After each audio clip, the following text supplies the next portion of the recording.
I'm applying to TWA, Linda. I have to. He wasn't asking anymore. Fred might cut him off, but Freddie was willing to risk losing his inheritance. Pilots, especially pilots working for TWA, had good benefits and job security. He would be able to support his young family on his own, and he would be his own man. When Freddie told his father that he was leaving Trump Management to become a commercial pilot, Fred was stunned. It was a betrayal, and he had no intention of letting his oldest son forget it. Chapter 4. Expecting to fly. Only the best pilots were assigned to fly the coveted Boston-Los Angeles route, and in May 1964, Freddie was on his first official flight as a professional pilot from Boston's Logan Airport to LAX, less than 6 months after he had applied for a spot in that year's first training class. What Freddie achieved in the cockpit made him unique in the Trump family. None of Fred's other children would accomplish so much entirely on their own. Marianne came closest, putting herself through law school in the early 1970s and, over the course of 9 years, compiling a solid record as a prosecutor. Her eventual appointment to the Federal Appeals Court, however, was possible because Donald used his connections to do her a favor. For decades, Elizabeth worked in the same job at Chase Manhattan Bank that Fred had arranged for her. Donald was enabled from the beginning, every one of his projects funded and supported by Fred and then by myriad other enablers right up to the present. Other than a brief stint at a New York securities firm after graduating from college, Robert worked for Donald and then his father. Even Fred was not entirely self-made, since his mother had started the business that would become Trump Management. Freddie had put himself through flight school and college, defied his father, which he would spend the rest of his life paying for, and had no support from, as well as the active contempt of, his family. Obstacles aside, he had been determined to apply to TWA as many times as necessary. He made it on the first try. In the 1950s and 60s, the vast majority of incoming pilots had received their training in the military. A typical training class had 20 students, 4 from the Air Force, 4 from the Navy, 4 from the Army, 4 from the Marines, and 4 civilians. At 25 years old, Freddie was one of 12 men accepted into the airline's first 1964 pilots class. 10 of them had received their training in the military. When you consider that there were no flight simulators and all the training was done in the air, the achievement was all the more staggering.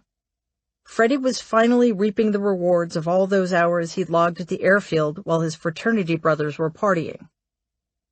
In those days, air travel was at the height of its glamour, and at the forefront of that trend was Howard Hughes's Trans World Airlines, the favorite of the Hollywood glitterati.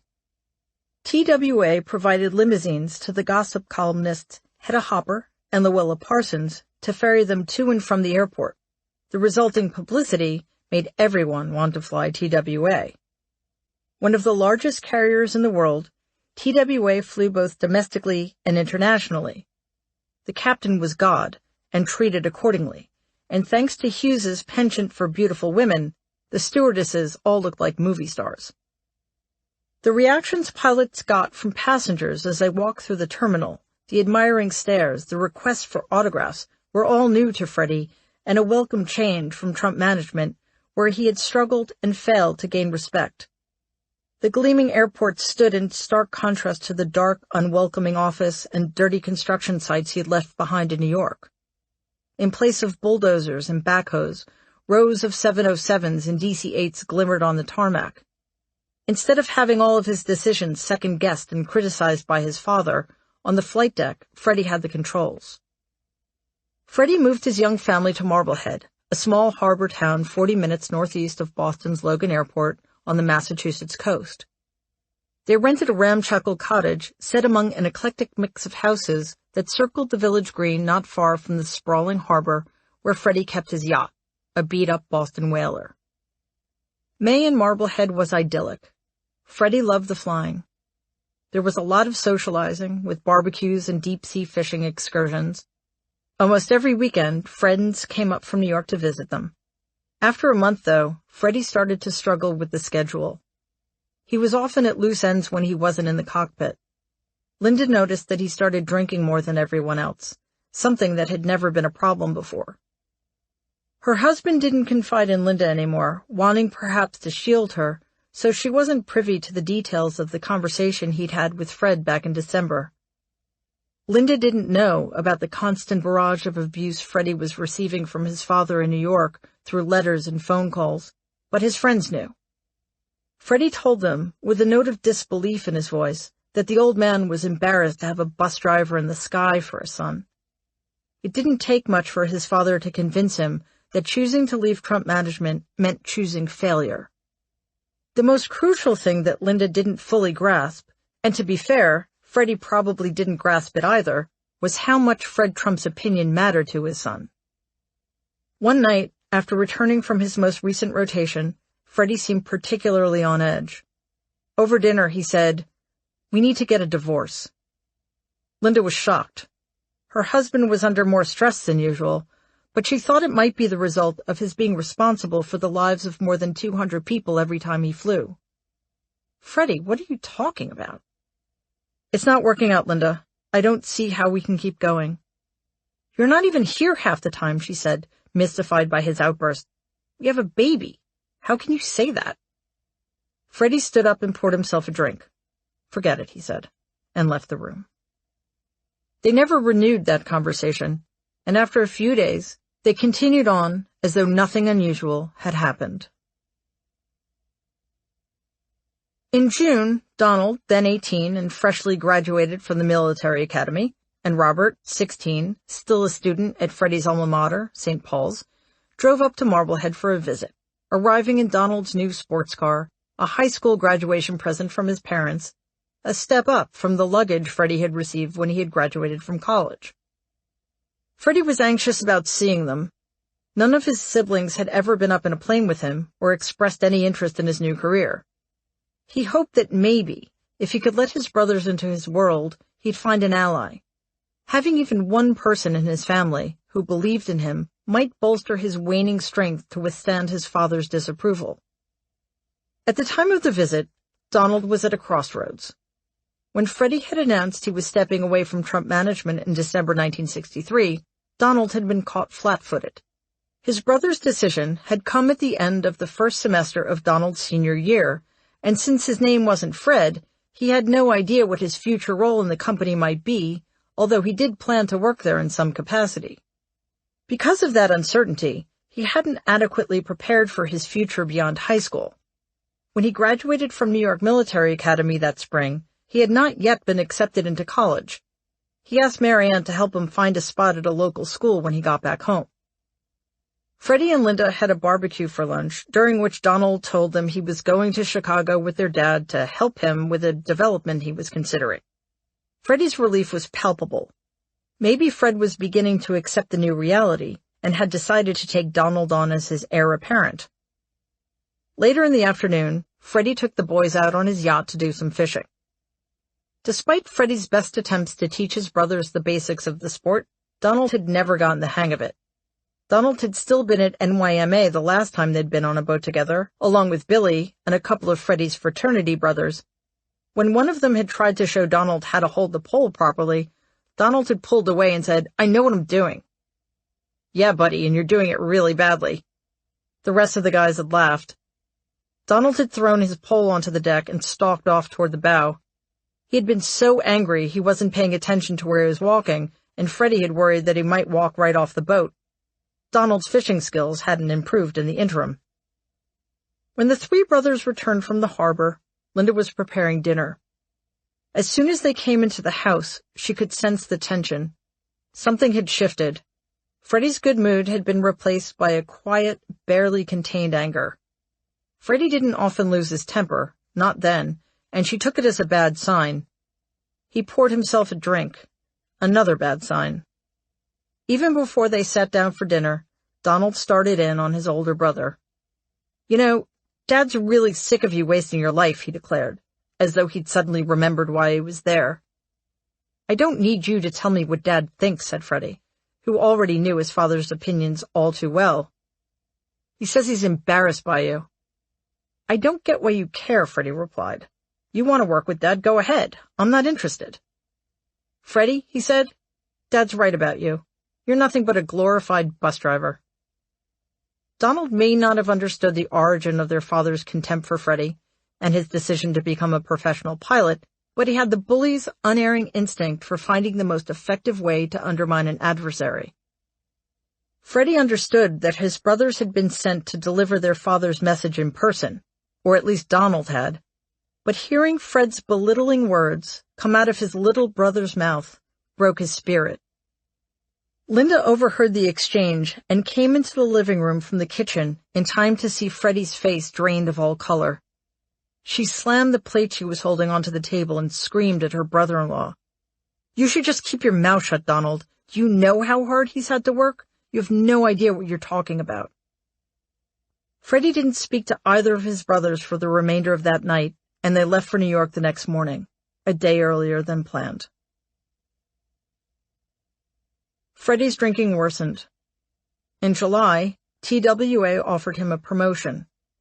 The airline wanted to send him to their facility in Kansas City to train him on the new 727s it was introducing to the fleet. He declined, even though Linda reminded him that he never would have disregarded an order from one of his superiors in the National Guard. He told management that having signed a year-long lease for a furnished house in Marblehead only 2 months earlier, he couldn't justify uprooting his young family again. In truth, Freddie had begun to suspect that his dream was coming to an end. He was losing hope that his father would accept him as a professional pilot, and without that acceptance, he probably couldn't continue. He had spent his entire life up until he had left Trump management trying his best to become the person his father wanted him to be. When those attempts had repeatedly ended in failure, he had hoped that in the course of fulfilling his own dream, that his father would come to accept him for who he really was. He had spent his childhood navigating the minefield of his father's conditional acceptance, and he knew all too well that there was only one way to receive it, by being someone he wasn't, and he would never be able to pull that off. His father's approval still mattered more than anything else. Fred was, and always had been, the ultimate arbiter of his children's worth, which is why, even late into her 70s, my Aunt Marianne continued to yearn for her long-dead father's praise. When TWA later offered Freddie the opportunity to fly out of Idlewild, he jumped at the chance, thinking it might be a way to salvage the situation. The move made no sense from a practical perspective, since he'd have to commute from Marblehead to New York every 3 or 4 days. Worse, it put him into closer proximity to Fred. But maybe for Freddie that was the point. Even if he couldn't get Fred's approval, it might be easier to convince his father that flying was what he should be doing if he could see it up close. In between flights, Freddie took fellow pilots back to the house to meet his family, hoping Fred might be impressed. It was a desperate move, but Freddie was desperate. In the end, it made no difference. Fred could never get past the betrayal. Although Freddie had joined ROTC and a fraternity in the flying club, things his father would have disdained but probably didn't know about, those activities hadn't altered his plan to work for his father to ensure that the empire would survive in perpetuity. From Fred's perspective, Freddie's leaving Trump management must have felt like an act of blatant disrespect. Ironically, it was the kind of boldness Fred had wanted to instill in his son, but it had been squandered on the wrong ambition. Instead, Fred felt that Freddie's unprecedented move undermined his authority and diminished Fred's sense that he was in control of everything, including the course of his son's life. A few weeks after the boys' visit, a summer storm thundered over Marblehead Harbor. Linda was standing in the living room ironing Freddie's white uniform shirts when the phone rang. As soon as she heard her husband's voice, she knew something was wrong. He had quit his job at TWA, he told her. The 3 of them needed to move back to New York as soon as possible. Linda was stunned. That Freddie would give up everything he'd worked for after only 4 months made no sense at all. In fact, TWA had given him an ultimatum. If he resigned, he could keep his license. Otherwise, it would be forced to fire him as a result of his serious alcohol problem. If Freddie got fired, he'd likely never be able to fly again. He chose the first option, and with that, their life in Marblehead was over. Just after Labor Day, the three of them moved back to the corner apartment on the 9th floor of the Highlander in Jamaica. But Freddie hadn't entirely given up on a flying career. Maybe, he thought, if he started with smaller airlines, with smaller planes, and shorter, less stressful routes, he could work his way back up. While Linda and Fritz settled in, Freddie went to Utica, a small city in upstate New York, to work for Piedmont Airlines, which flew commuter routes in the Northeast. That job lasted less than a month. He moved to Oklahoma and flew for another local airline. He was there when Fritz celebrated his 2nd birthday. By December, he was back in Queens. His drinking was out of control, and he knew that he could no longer hack it as a pilot. The only self-made man in the family, Freddie was being slowly, inexorably dismantled. Less than a year after it had begun, Freddie's flying career was over. With no other options, he found himself standing in front of his father, who sat in his usual spot on the love seat in the library, while his oldest son asked for a job that he didn't want and Fred didn't think he could do. Fred reluctantly agreed, making it clear that he was doing his son a favor. And then one more glimmer of hope emerged. In February 1965, Fred acquired the site of Steeplechase Park, one of 3 iconic amusement parks in Coney Island that had been in operation since around the turn of the 20th century. Steeplechase had outlived its 2 rivals by decades. Dreamland had been destroyed by fire in 1911, and Luna Park, also struck by fires, had closed in 1944. Fred owned a building complex and shopping area named after Luna Park, not far from the original site. Steeplechase continued operations until 1964. The Tillieu family had owned the park from the beginning, but several factors, including high crime and increasing competition for entertainment dollars, had persuaded them to sell the property. Fred, who had known that Steeplechase might become available for development, set his sights on its acquisition. The plan would be another residential development in the style of Trump Village, but a significant hurdle would need to be overcome: changing current zoning laws from public use to private construction. While he waited for the opportunity to present itself, Fred began to lobby his old cronies for their support and started drafting his proposal. He dangled the possibility of Freddie's involvement in the ambitious project, and his oldest son, frantic to improve his position and put TWA behind him, jumped at the opportunity. He suspected it might be his last chance to prove himself to the old man. By then, Linda was 6 months pregnant with me. Part 2. The Wrong Side of the Tracks. Chapter 5. Grounded.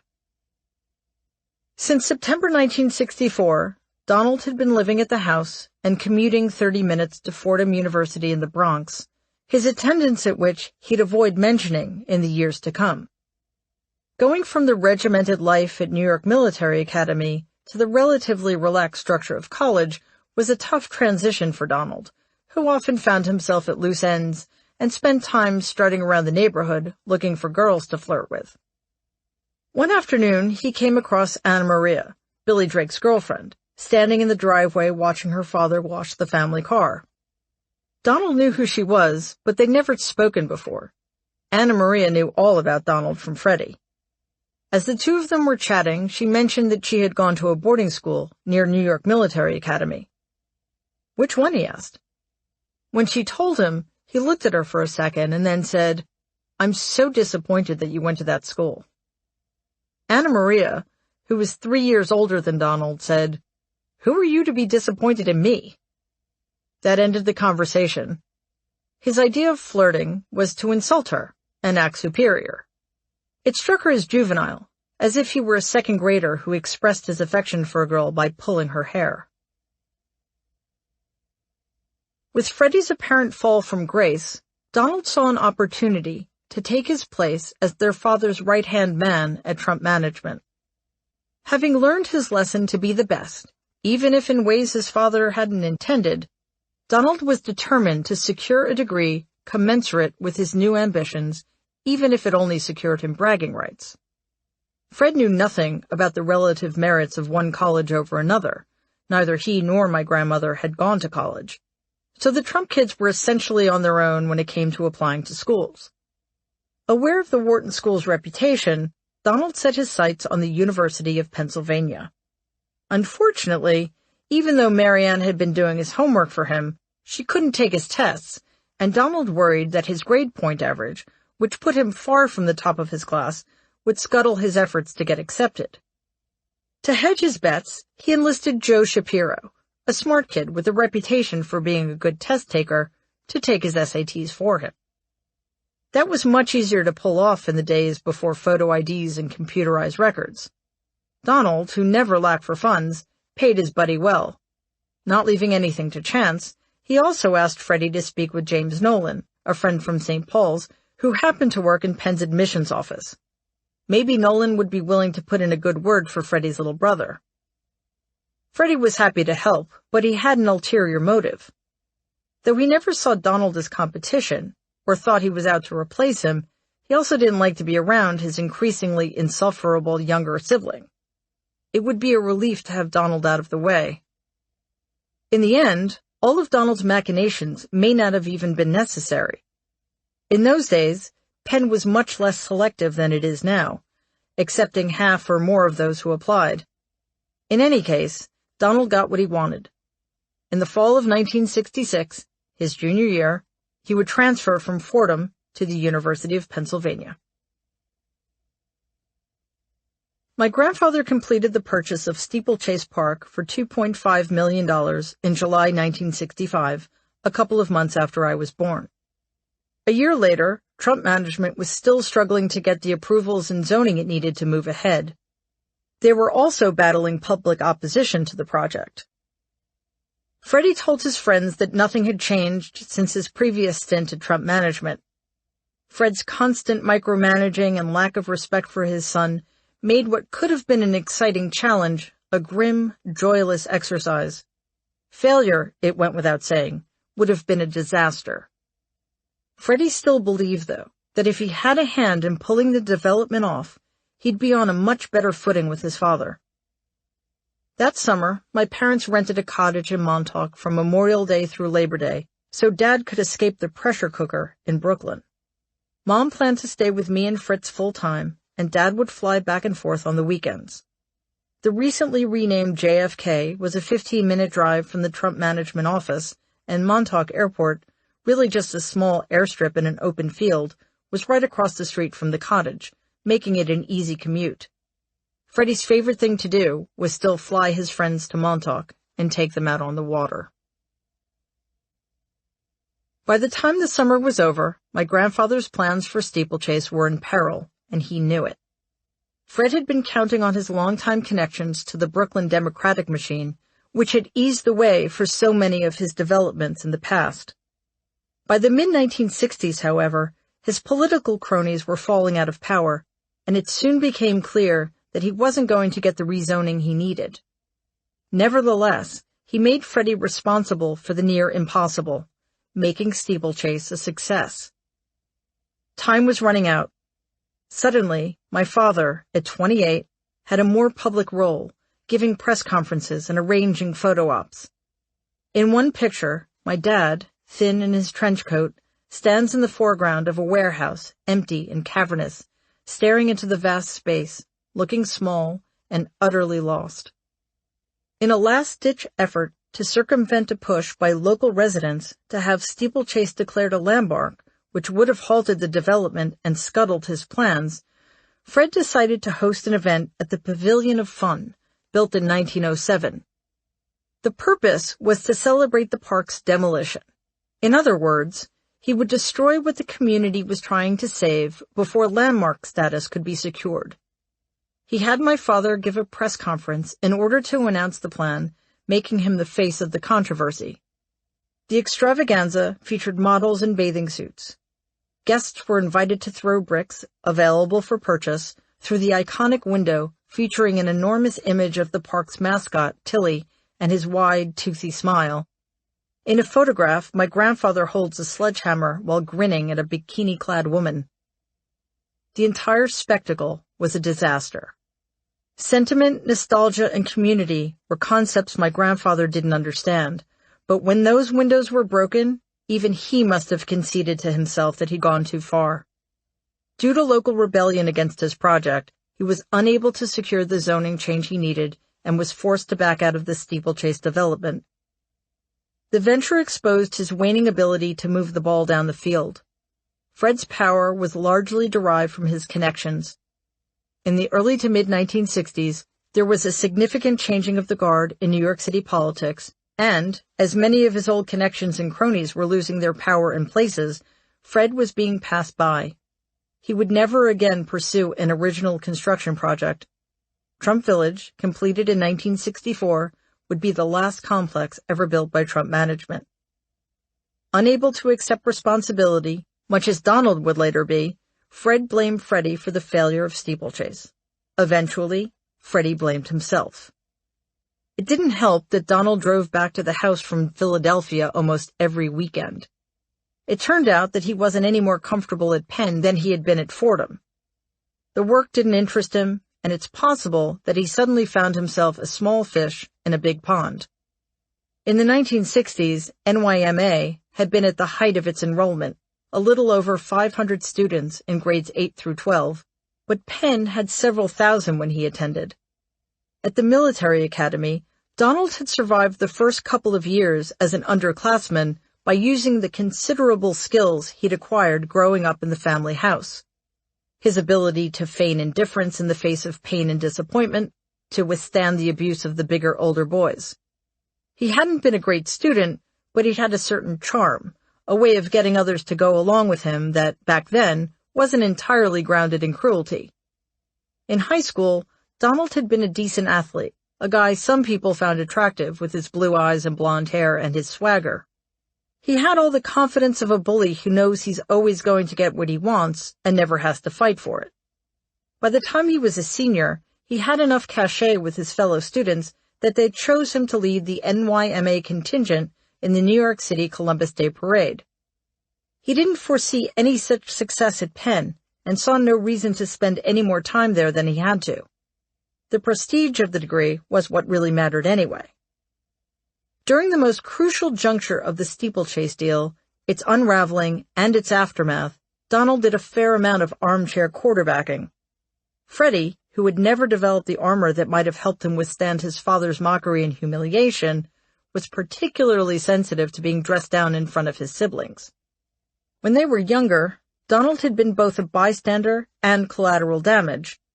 Now that he was older, he felt increasingly confident that Freddie's continuing loss of their father's esteem would be to his benefit, so he often watched silently or joined in. My father and grandfather were conducting a steeplechase post-mortem in the breakfast room that, on Fred's side, was acrimonious and accusatory, and on Freddie's was defensive and remorseful.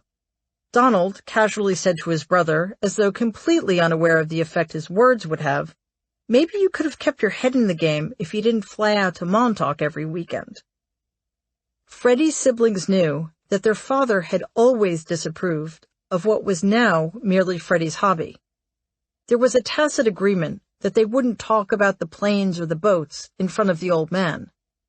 Fred's reaction to Donald's revelation proved the point when he said to Freddie, "Get rid of it." The next week, the plane was gone. Fred made Freddie miserable, but Freddie's need for his father's approval seemed to intensify after Marblehead, and even more after the demise of steeplechase. He'd do whatever his father told him to do in the hope of gaining his acceptance. Whether he realized it consciously or not, it would never be granted. When they first moved into the Highlander, Freddie and Linda had been concerned that the other tenants would bother the landlord's son with their complaints. Now they found themselves at the bottom of the list when they needed repairs. The windows in my parents' 9th-floor corner bedroom offered expansive southern and eastern views, but they were also vulnerable to strong gusts of wind. In addition, the Highlander had built-in air conditioners in every room that hadn't been installed properly, so condensation accumulated between the drywall and outer bricks whenever the AC was running. Over time, the built-up moisture seeped into the drywall, softening it. By December, the wall around the unit in my parents' bedroom had deteriorated so badly that a frigid draft mother tried to cover the wall around the air conditioner with plastic sheeting, but the Arctic air continued to pour in. Even with the heat blasting, their bedroom was always bitterly cold. The superintendent at the Highlander never responded to their request to have a maintenance crew sent up, and the wall was never repaired. New Year's Eve 1967 was particularly inclement, but despite the rain and wind, my parents drove out east to celebrate with friends at Gurney's Inn in Montauk. By the time they were ready to drive back to Jamaica in the early hours of New Year's Day, the weather had turned even colder, and the steady rain had become a downpour. When Freddie went outside to warm up the car, the battery was dead. Dressed only in his shirt sleeves, he got drenched trying to get the car to start. By the time he and Linda returned to the apartment and their wind-blown bedroom, he was sick.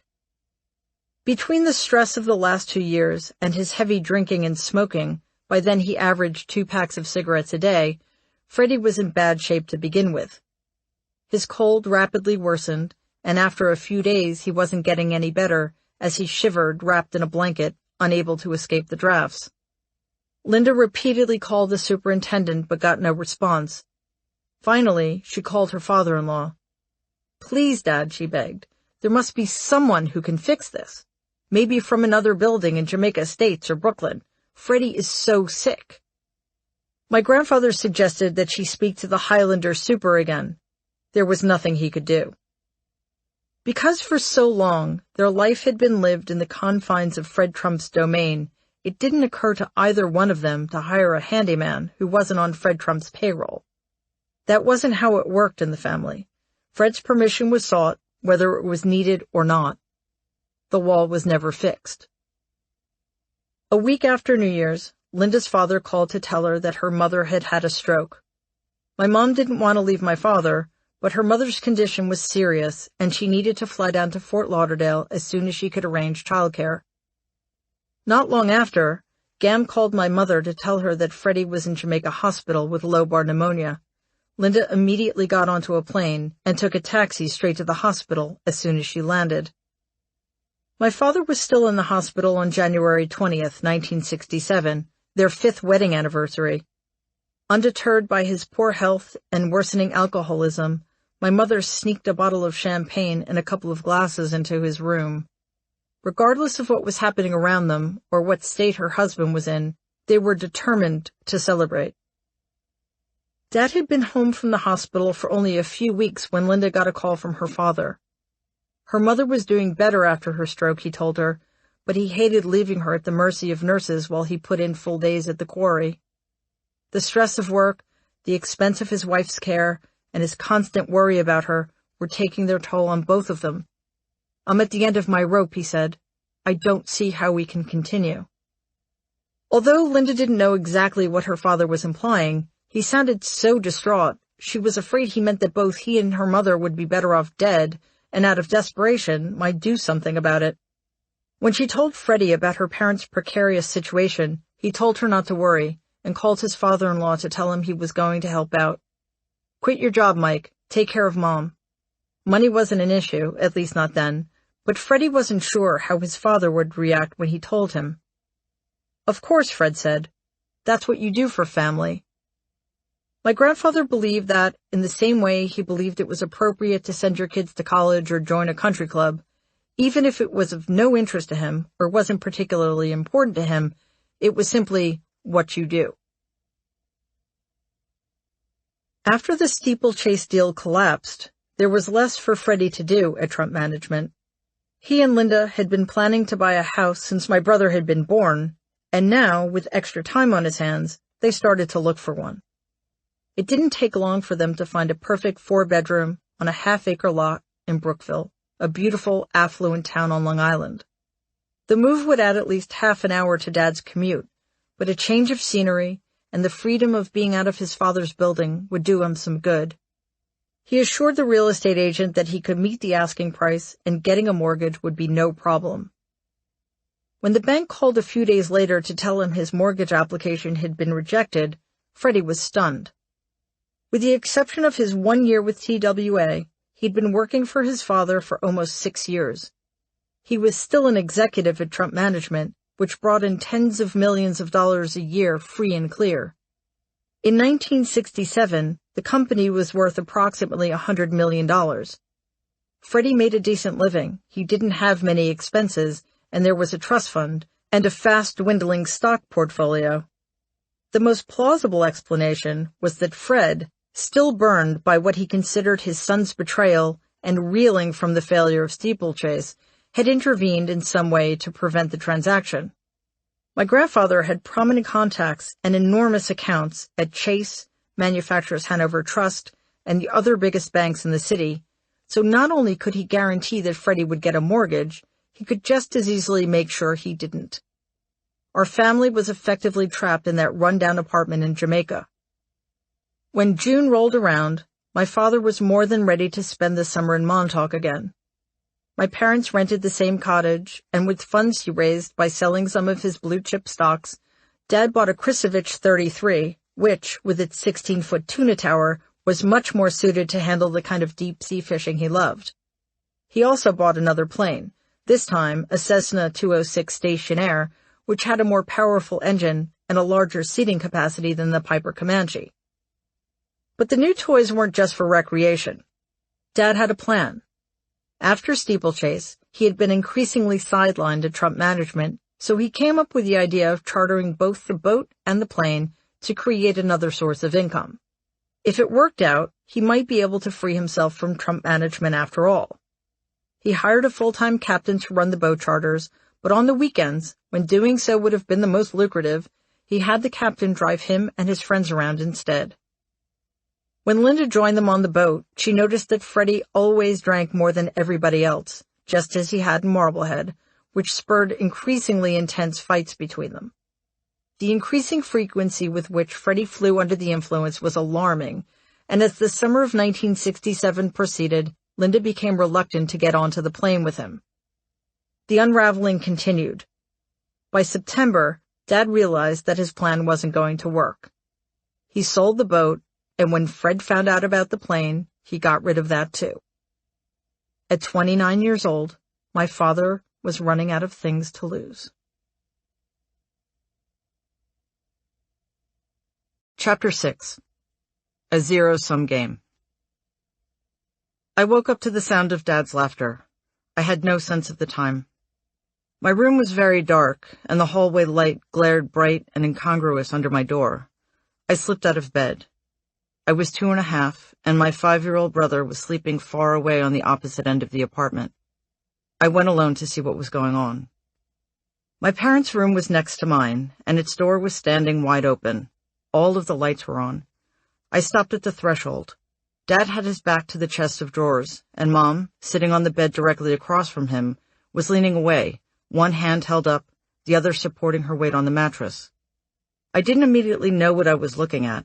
Dad was aiming a rifle at her, the .22 he kept on his boat to shoot sharks, and he kept laughing. Mom begged him to stop. He raised the gun until it was pointing at her face. She lifted her left arm higher and screamed again, more loudly. Dad seemed to find it funny. I turned and ran back to bed. My mother corralled my brother and me into the car and took us to a friend's house for the night. Eventually, my father tracked us down. He barely remembered what he'd done, but he promised my mother it would never happen again. He was waiting for us when we returned to the apartment the next day, and they agreed to try to work things out. But they kept going through the motions of their day-to-day lives, without acknowledging the problems in their marriage. Nothing was going to get better. Things weren't even going to stay the same.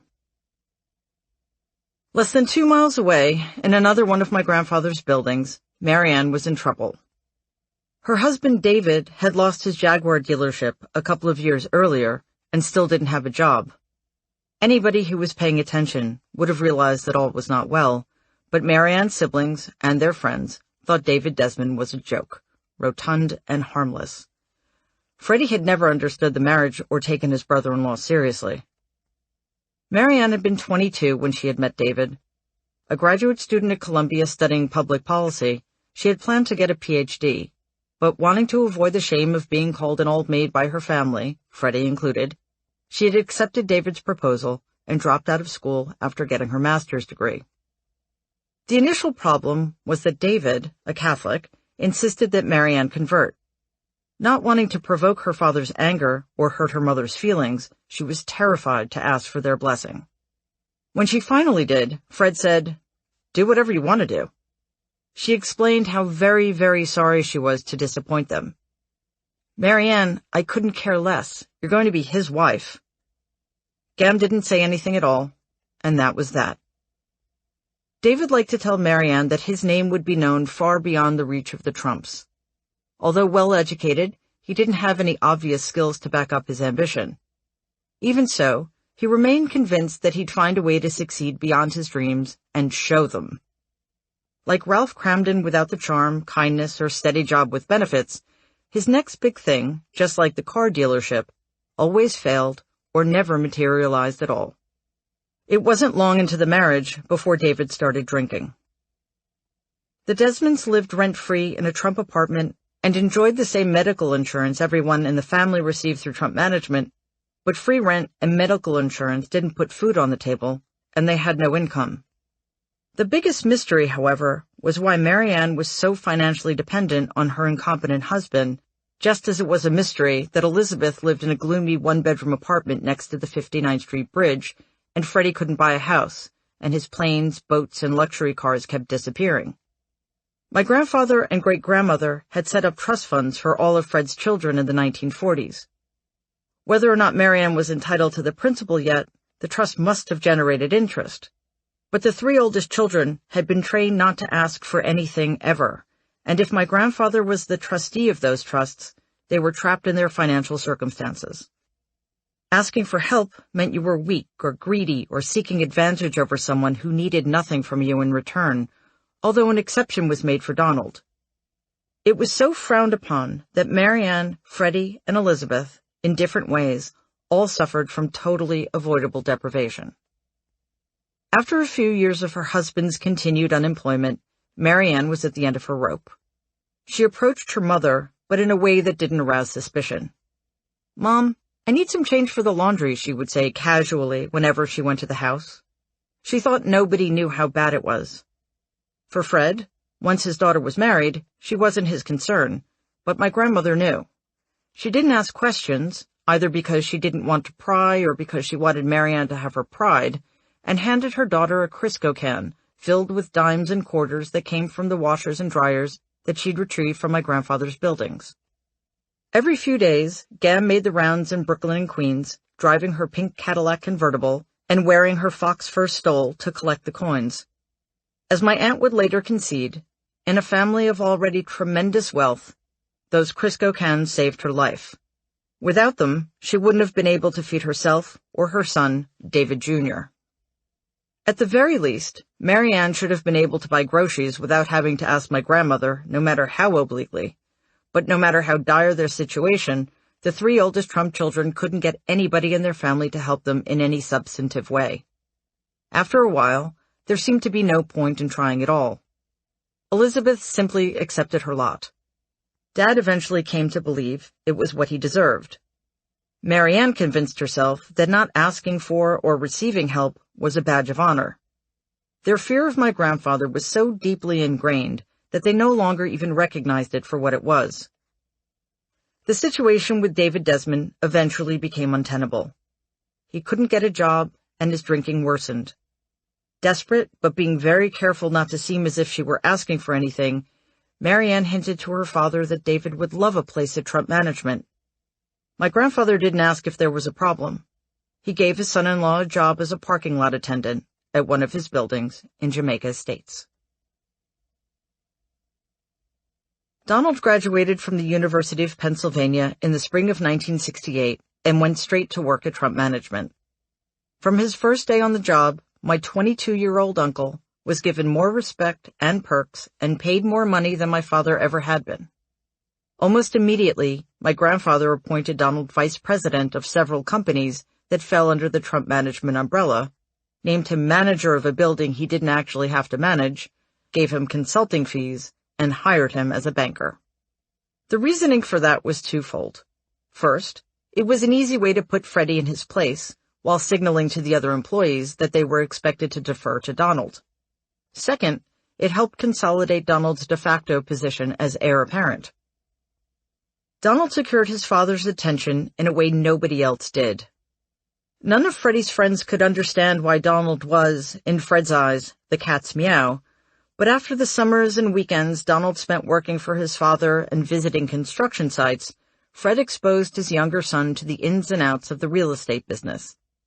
Donald discovered he had a taste for the seamier side of dealing with contractors and navigating the political and financial power structures that undergirded the world of New York City real estate. Father and son could discuss the business and local politics and gossip endlessly, even if the rest of us in the cheap seats had no idea what they were talking about. Not only did Fred and Donald share traits and dislikes, they had the ease of equals, something Freddie could never achieve with his father. Freddie had a wider view of the world than his brother or father did. Unlike Donald, he had belonged to organizations and groups in college that had exposed him to other people's points of view.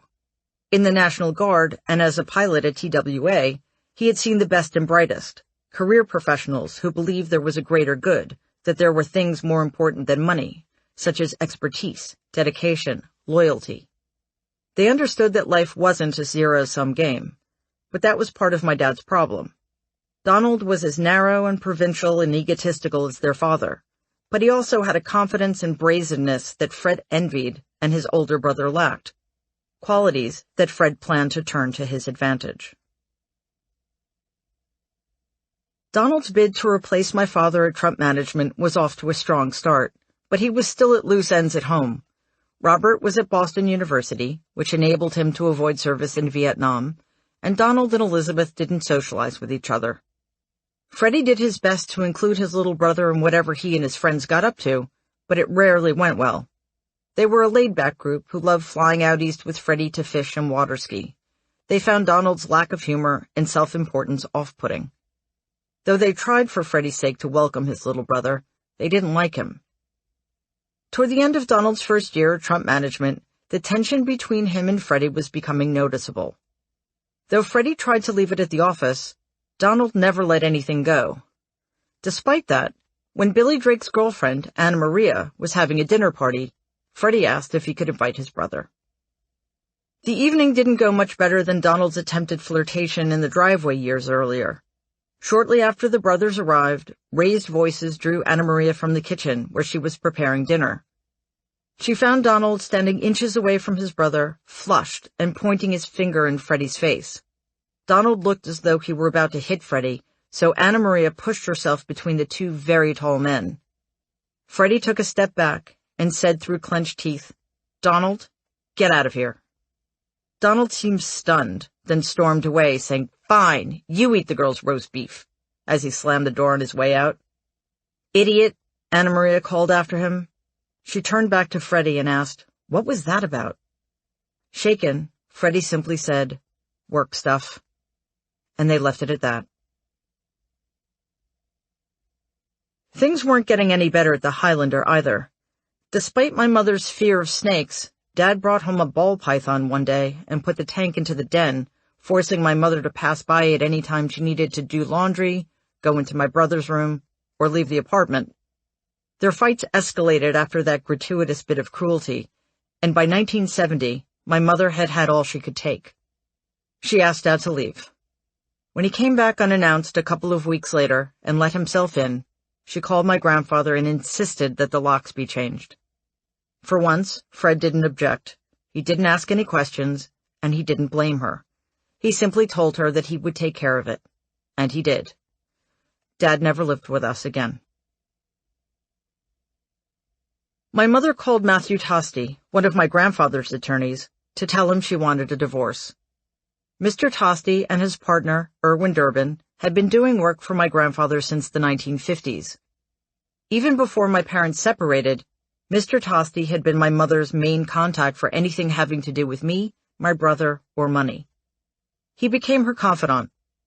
In the bleak landscape of the Trump family, he stood out as a warm and supportive ally, and she considered him a friend.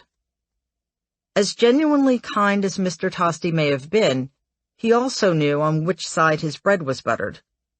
Despite the fact that my mother had her own counsel, the divorce agreement might as well have been dictated by my grandfather. He knew that his daughter-in-law had no idea how much money my father's family had or what his future prospects as the son of an exceedingly wealthy man might be.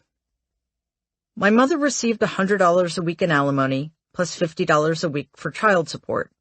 At the time, those weren't insignificant sums, especially considering that the big expenses, such as school, camp tuition, and medical insurance, were taken care of separately. My father was also responsible for paying the rent. Because my grandfather owned the building we lived in, it was only $90 a month. I learned many years later that my brother and I each owned 10% of the Highlander, so in retrospect, charging us rent at all seems excessive. Dad's rent obligation was capped at $250, which limited our ability to move if we ever wanted to relocate to a better apartment or neighborhood. My father, the scion of a family that at the time was worth well over $100 million, agreed to pay for private school and college. But Mr. Tosti had to approve our vacations. There were no marital assets to split, so my mother's total net worth was the $600 she got every month, an amount that wouldn't change over the next decade. After expenses, there was barely enough left over for Mom to contribute to her annual Christmas fund, let alone save up to buy a house. My mother got full custody of me and my brother, as was customary at the time, but visitation rights weren't specified. Mr. Trump shall be free to see the children on reasonable notice at all reasonable times. In the vast majority of cases, visitation meant having the kids every other weekend and one night a week for dinner. That's eventually what my parents' arrangement evolved into, but at the beginning, there were no formal rules. The steeplechase development was permanently blocked in 1969, but eventually, the city purchased the land back from my grandfather. He walked away with $1.3 million in profit for having done nothing but ruin a beloved city landmark. My dad was left with nothing but the blame. Chapter 7. Parallel Lines. When Freddie, in 1960, and Donald, in 1968, joined Trump management, each had a similar expectation: to become his father's right-hand man and then succeed him. They had, at different times and in different ways, been groomed to fit the part, never lacking for funds to buy expensive clothes and luxury cars. The similarities ended there. Freddie quickly found that his father was unwilling to make room for him or delegate him any but the most mundane tasks, a problem that came to a head at the height of the construction at Trump Village. Feeling trapped, unappreciated, and miserable, he left to find his success elsewhere. At age 25, he was a professional pilot, flying 707s for TWA and supporting his young family. That would turn out to be the pinnacle of Freddie's personal and professional life. At 26, and back at Trump management, the chimerical chance for rehabilitation ostensibly offered to him at Steeplechase evaporated, and his prospects were at an end. By 1971, my dad had been working for my grandfather, with the exception of his 10 months as a pilot, for 11 years. Nonetheless, Fred promoted Donald, then only 24, to the position of president of Trump management. He'd been on the job for only 3 years and had very little experience and even fewer qualifications, but Fred didn't seem to mind. The truth was, Fred Trump didn't need either one of his sons at Trump management. He promoted himself to CEO, but nothing about his job description changed. He was a landlord.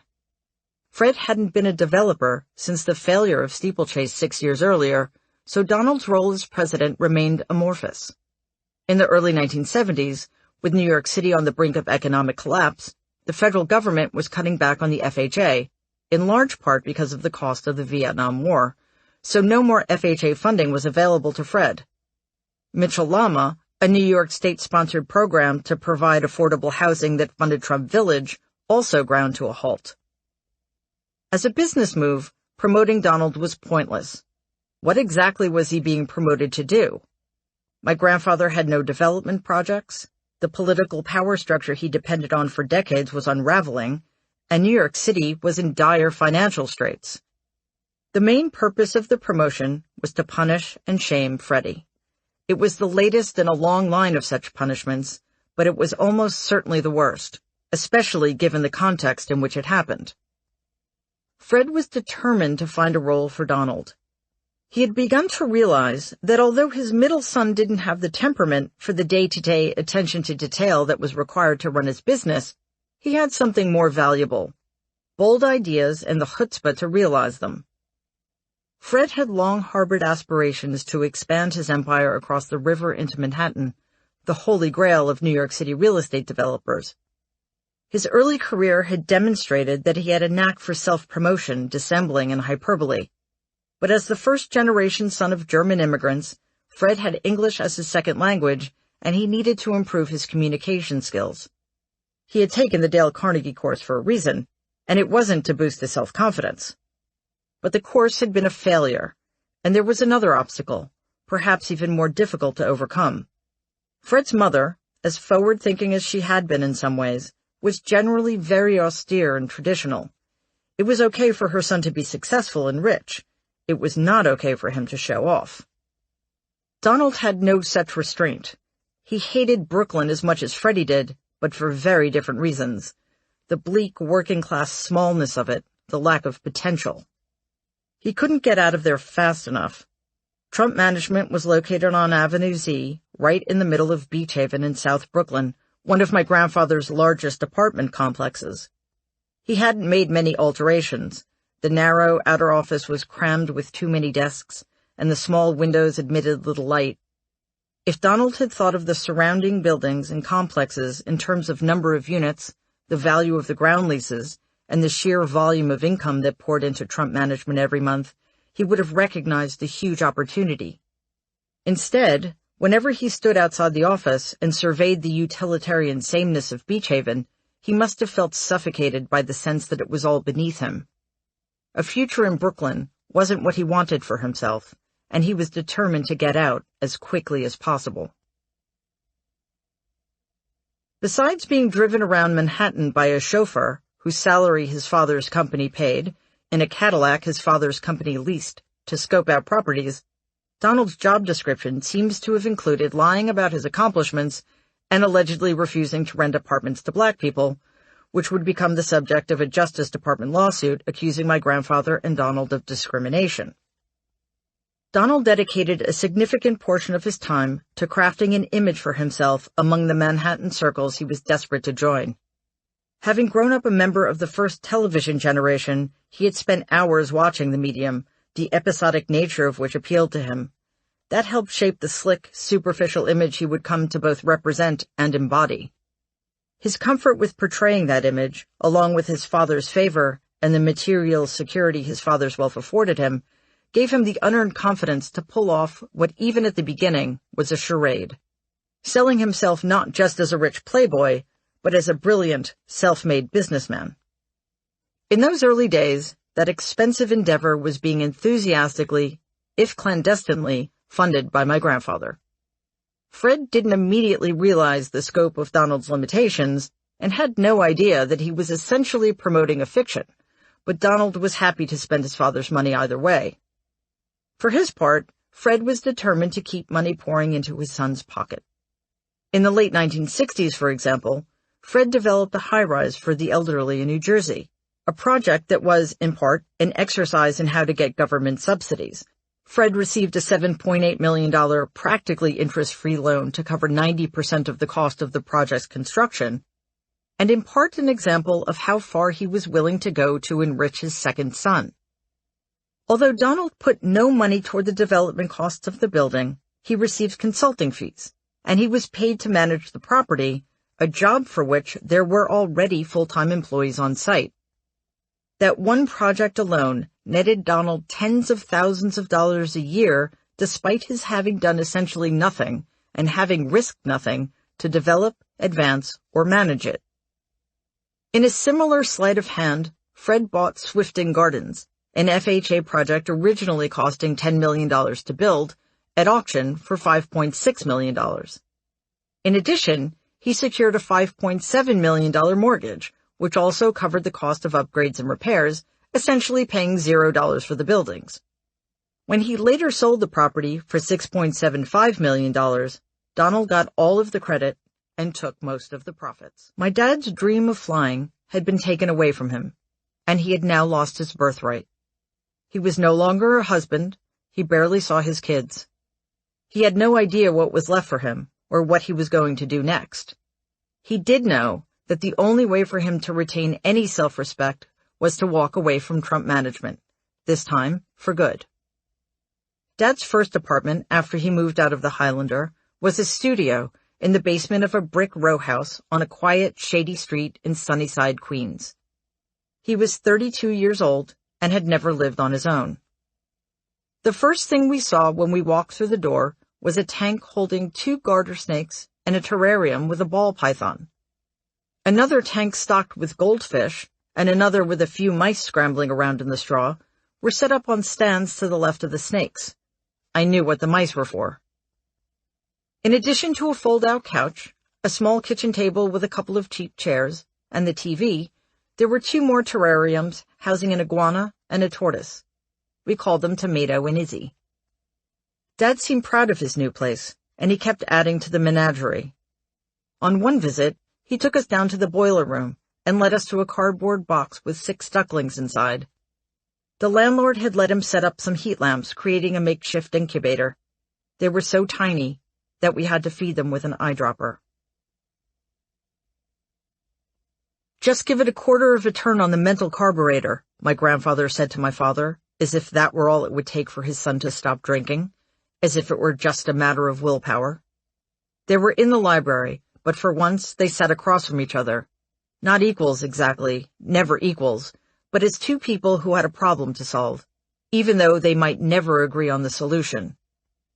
Although the medical view of alcoholism and addiction had changed drastically in the previous few decades, public perception hadn't evolved much.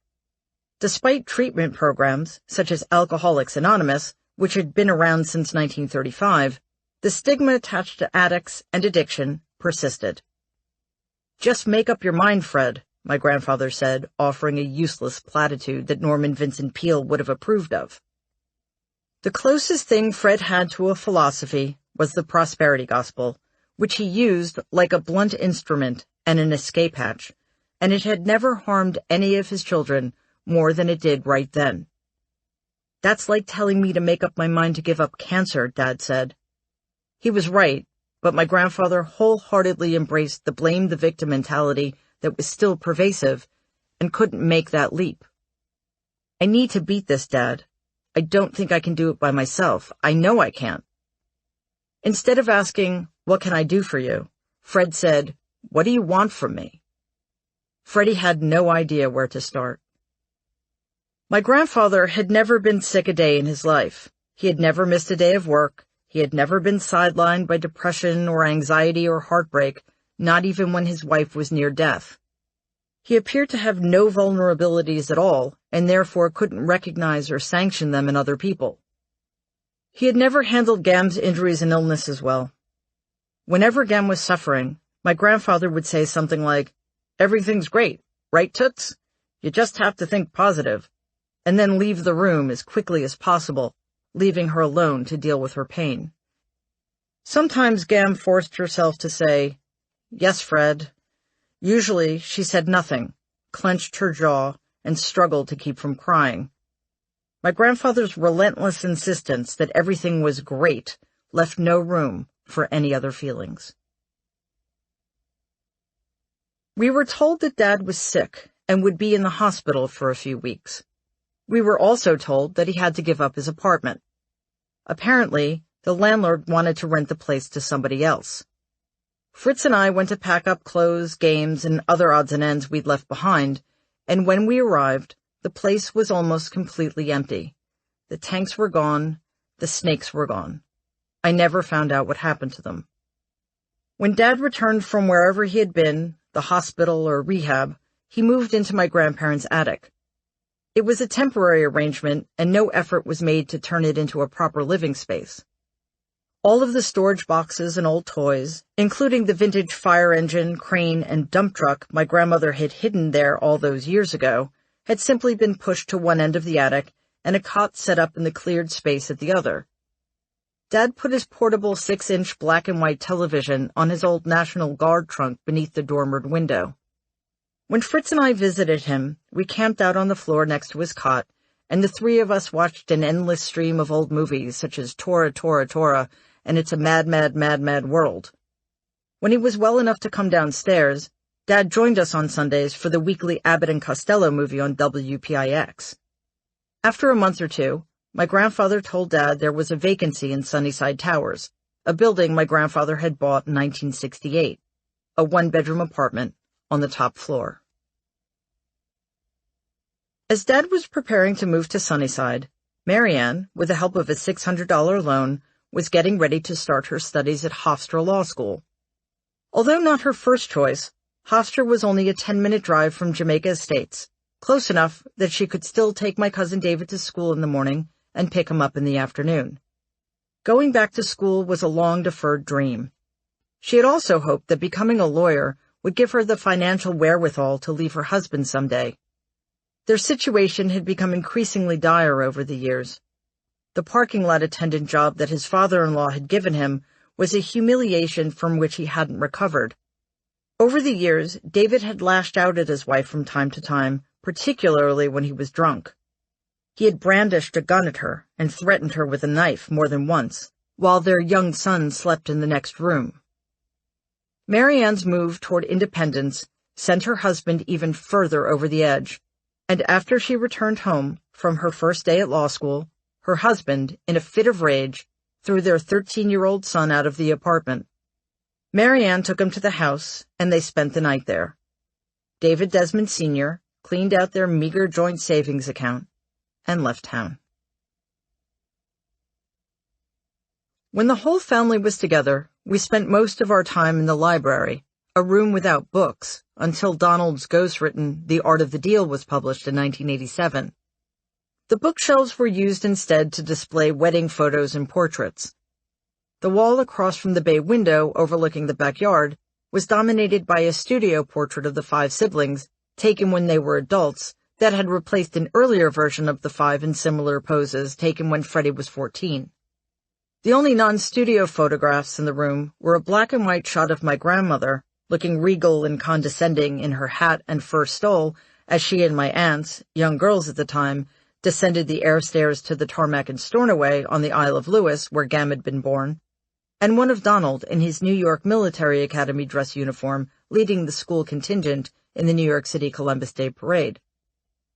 There were 2 love seats upholstered in dark blue and green vinyl against the walls, and one large chair in front of the TV, a spot the kids fought over regularly. My grandfather, dressed in his 3-piece suit and tie, sat on the love seat nearest the heavy pine phone table by the door, his feet planted squarely on the ground. Every Saturday, if we weren't in Sunnyside with Dad, Fritz and I rode our bikes down Highland Avenue and along the back streets of Jamaica Estates to the house to hang out with our cousin David, or, rather, Fritz and David hung out and I followed them around, trying to keep up. Gam sat with Marianne and Elizabeth whenever they visited, at a small sky-blue formica table with stainless steel edging that looked as though it came straight out of a 1950s malt shop. Just past it, there was a dark pantry the size of a walk-in closet, with a little desk where Gam kept her shopping lists, receipts, and bills. Marie, the long-suffering housekeeper, often hid there, listening to her portable radio, and on rainier cold days when David, Fritz, and I were confined to the house, we drove her crazy. On the other side of the pantry, a swinging door led to the dining room. We used the loop that ran from the back door hallway past the kitchen, through the foyer, around to the dining room, through the pantry, and back to the kitchen as our personal racetrack, chasing one another, wiping out, screaming, gaining speed, one of us invariably banging into a piece of furniture. Between the refrigerator and the pantry doorway, Gam generally gave us free rein, but when she was in the kitchen, she would lose her patience and yell at us to stop. She threatened us with a wooden spoon if we ignored her. The sound of the drawer opening was enough to give us pause, but if we were stupid enough to keep running around her and making a racket, the spoon came out, and whoever was closest at hand got whacked. Liz did her part to slow us down by grabbing our hair as we passed by. After that, Fritz, David, and I usually ran to the basement. Adults passed through only on their way to the laundry room or the garage, so we were free to be loud and to kick around the soccer ball or take turns riding up and down on, or fighting over, Gam's electric stair lift. We spent most of our time in the open space at the far end with all the lights on. With the exception of my grandfather's life-size wooden Indian chief statues that were lined up against the far wall like sarcophagi, it was a pretty typical basement. Drop ceiling with fluorescent lighting, white and black linoleum tile, and an old upright piano that stood largely ignored because it was so badly out of tune it wasn't even worth playing. Donald's marching hat with a huge plume that he had worn during color guard at NYMA sat on top of it. Sometimes I put it on, though it slid down to the bridge of my nose, and fastened the strap beneath my chin. When I was down there by myself, the basement, half illuminated, the wooden Indians standing sentinel in the shadows, became a weirdly exotic space.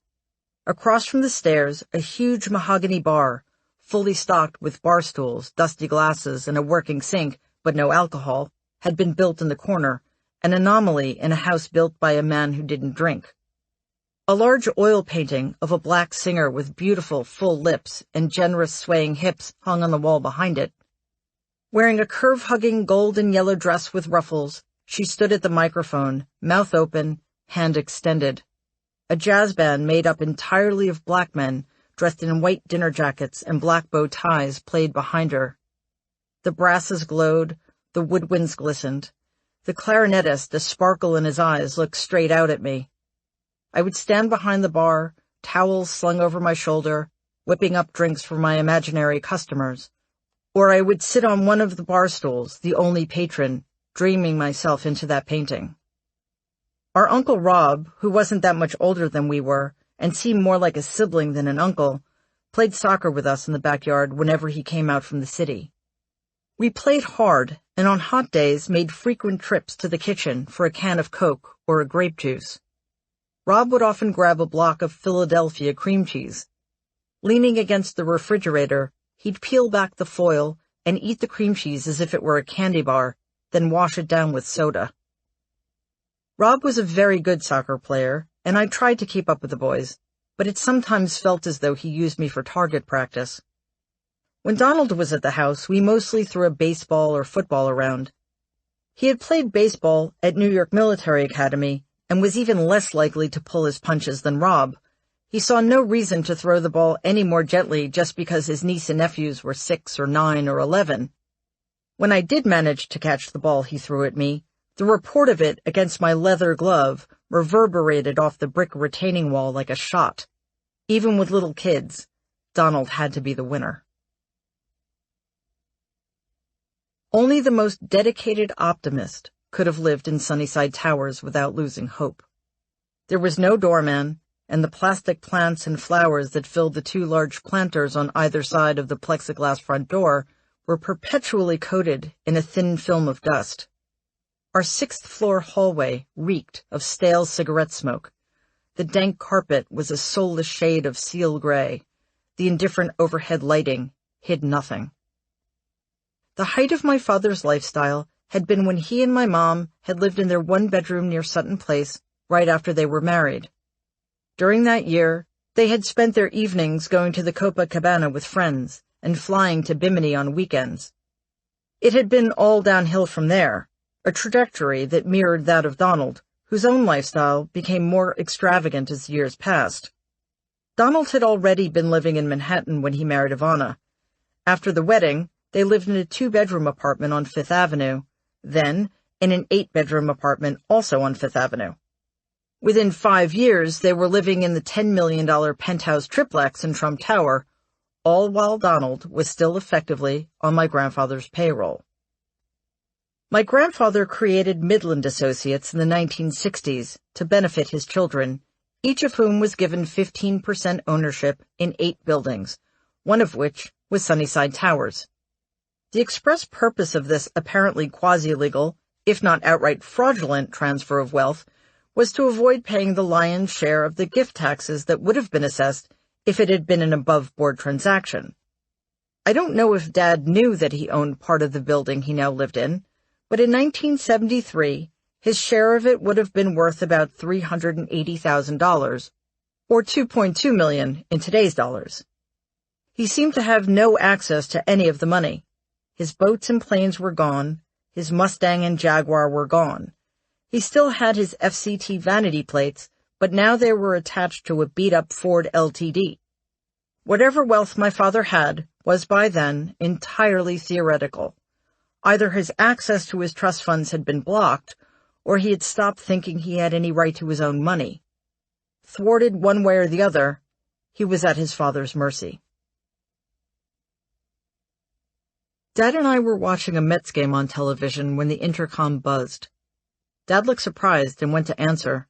I didn't hear who was calling from the lobby, but I heard my father say, "Shit," under his breath. We'd been having a laid-back afternoon, but Dad seemed tense now. "Donald's coming up for a couple of minutes," he told me. "Why?" "No idea." He seemed annoyed, which was unusual for him. Dad tucked his shirt in and opened the door as soon as the bell rang. He took a couple of steps back to let his brother pass. Donald was wearing a three-piece suit and shiny shoes and carrying a thick manila envelope wrapped with several wide rubber bands. He walked into the living room. "Hi, honey bunch," he said when he saw me. I waved at him. Donald turned back to my dad and said, "Jesus, Freddie," as he looked around disdainfully. My father let it slide. Donald tossed the envelope onto the coffee table and said, "Dad needs you to sign these and then bring them to Brooklyn." "Today?" "Yeah, why? You busy?" "You take it to him." "I can't. I'm on my way to the city to look at some properties that are in foreclosure. It's a fantastic time to take advantage of losers who bought at the height of the market." Freddie never would have dared develop his own projects outside of Brooklyn. A few years earlier, on a weekend trip to the Poconos, as he and Linda had driven past row after row of condemned buildings on either side of the Cross Bronx Expressway, she'd pointed out that he could start his own business and renovate buildings in the Bronx. "No way I could go against Dad," Freddie had said. "It's all about Brooklyn for him. He'd never go for it." Now Donald looked out the window and said, "Dad's going to need somebody in Brooklyn. You should go back." "And do what exactly?" Dad scoffed. "I don't know. Whatever you used to do." "I had your job." In the uncomfortable silence, Donald looked at his watch. "My driver's waiting downstairs. Get this to Dad by 4 o'clock, okay?" After Donald left, Dad sat on the couch next to me and lit a cigarette. "So, kiddo," he said, "want to take a ride to Brooklyn?" When we visited the office, Dad made the rounds on his way to Amy Lewerson, my grandfather's secretary and gatekeeper, and also my godmother, whose desk stood right outside of her boss's door. Aunt Amy clearly adored the man she called my Freddie. My grandfather's private office was a square room with low lighting, its walls covered with plaques and framed certificates, a lot of wooden busts of Indian chiefs in full headdress scattered about. I sat behind his desk and chose from what seemed an endless supply of blue flare markers and the same thick pads of cheap scratch paper he had at the house, writing notes and drawing until it was time to go to lunch. When I was left alone, I spun wildly in his chair. My grandfather always took us to eat at Gargiulo's, a formal restaurant with crisp cloth napkins and tablecloths, where he went almost every day. The deferential waiters knew him, always called him Mr. Trump, pulled out his chair, and generally fussed over him throughout the meal. It was better when Aunt Amy or somebody else from the office joined us because it took the pressure off Dad. He and my grandfather had little left to say to each other. It didn't happen often that Donald was at the office at the same time we were, but it was much worse when we crossed paths. He acted as though he owned the place, which my grandfather seemed not only to encourage, but to enjoy. My grandfather was transformed in Donald's presence. In 1973, the Department of Justice Civil Rights Division sued Donald and my grandfather for violating the 1968 Fair Housing Act by refusing to rent to Die Schwarze, as my grandfather put it. It was one of the largest federal housing discrimination suits ever brought, and the notorious attorney Roy Cohn offered to help. Donald and Cohn had crossed paths at Le Club, a swanky members-only restaurant and disco on East 55th Street that was frequented by Vanderbilts and Kennedys, an array of international celebrities, and minor royalty.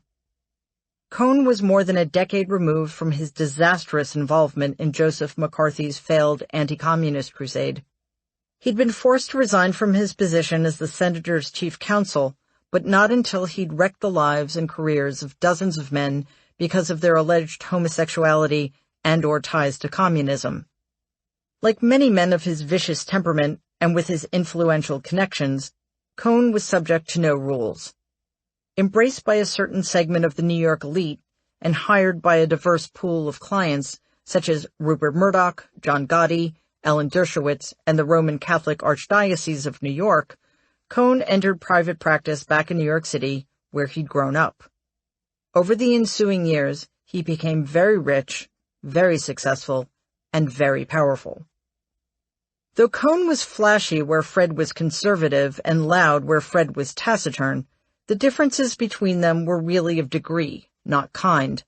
Cohn's cruelty and hypocrisy were more public, but Fred had, in the intimate context of his family, also mastered those arts.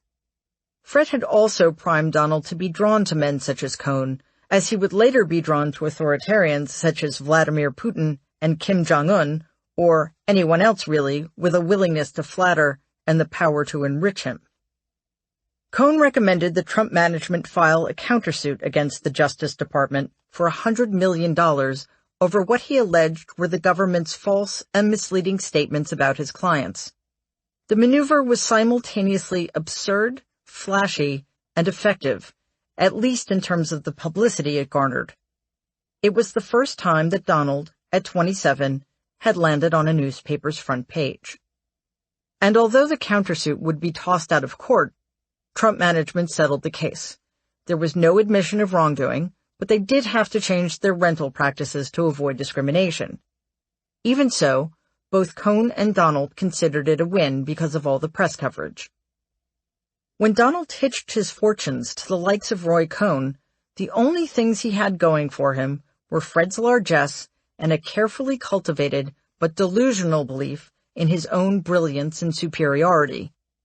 Ironically, the defenses he had developed as a young child to protect himself against the indifference, fear, and neglect that had defined his early years, along with his being forced to watch the abuse of Freddie, primed him to develop what his older brother clearly lacked, the ability to be the killer and proxy his father required.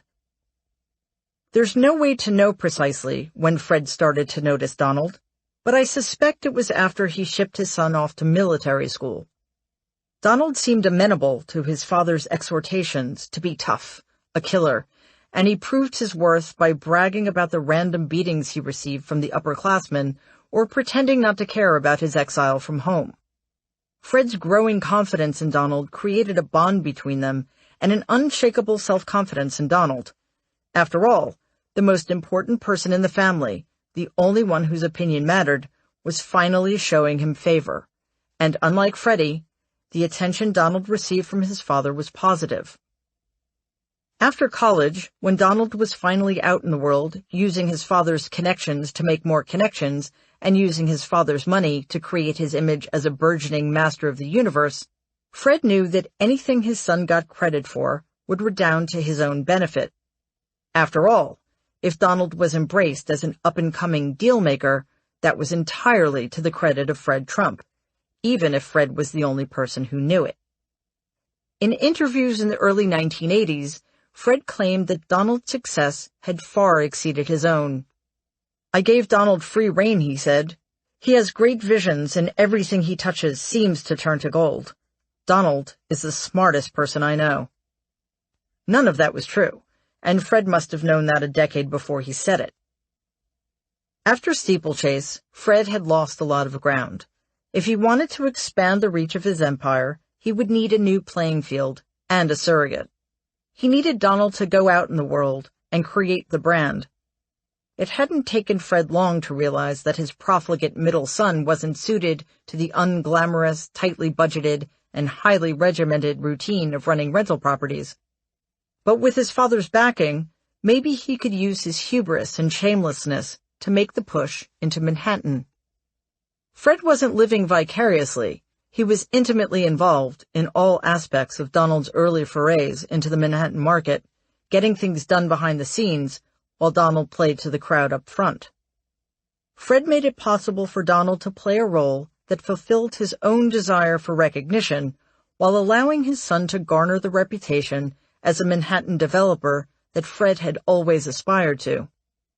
Fred would never get the public recognition, but it was enough for him to know that the opportunities Donald had to make his mark and promote himself would never have materialized without him. The success and the acclaim were due to Fred and his vast wealth. Any story about Donald was really a story about Fred.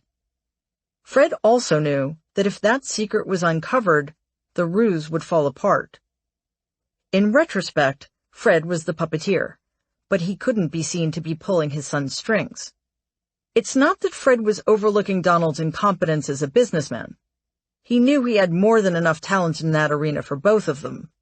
Fred was willing to stake millions of dollars on his son because he believed he could leverage the skills Donald did have as a savant of self-promotion, shameless liar, marketer, and builder of brands to achieve the one thing that had always eluded him, a level of fame that matched his ego and satisfied his ambition in a way money alone never could. When things turned south in the late 1980s, Fred could no longer separate himself from his son's brutal ineptitude. The father had no choice but to stay invested. His monster had been set free. All he could do was mitigate the damage, keep the cash flowing, and find somebody else to blame. Over the next 2 years, Dad became more taciturn, more grim, and, if possible, thinner. The apartment in Sunnyside Towers was gray because of the northwest exposure, gray from the unending clouds of cigarette smoke, gray because of his terrible moods. There were mornings when he barely managed to get out of bed, let alone spend a whole day with us. Sometimes he was hungover. Sometimes it was his depression, which grew heavier. If we didn't have anything scheduled, Dad often made an excuse to leave us alone, saying he had to work or run an errand for Gam.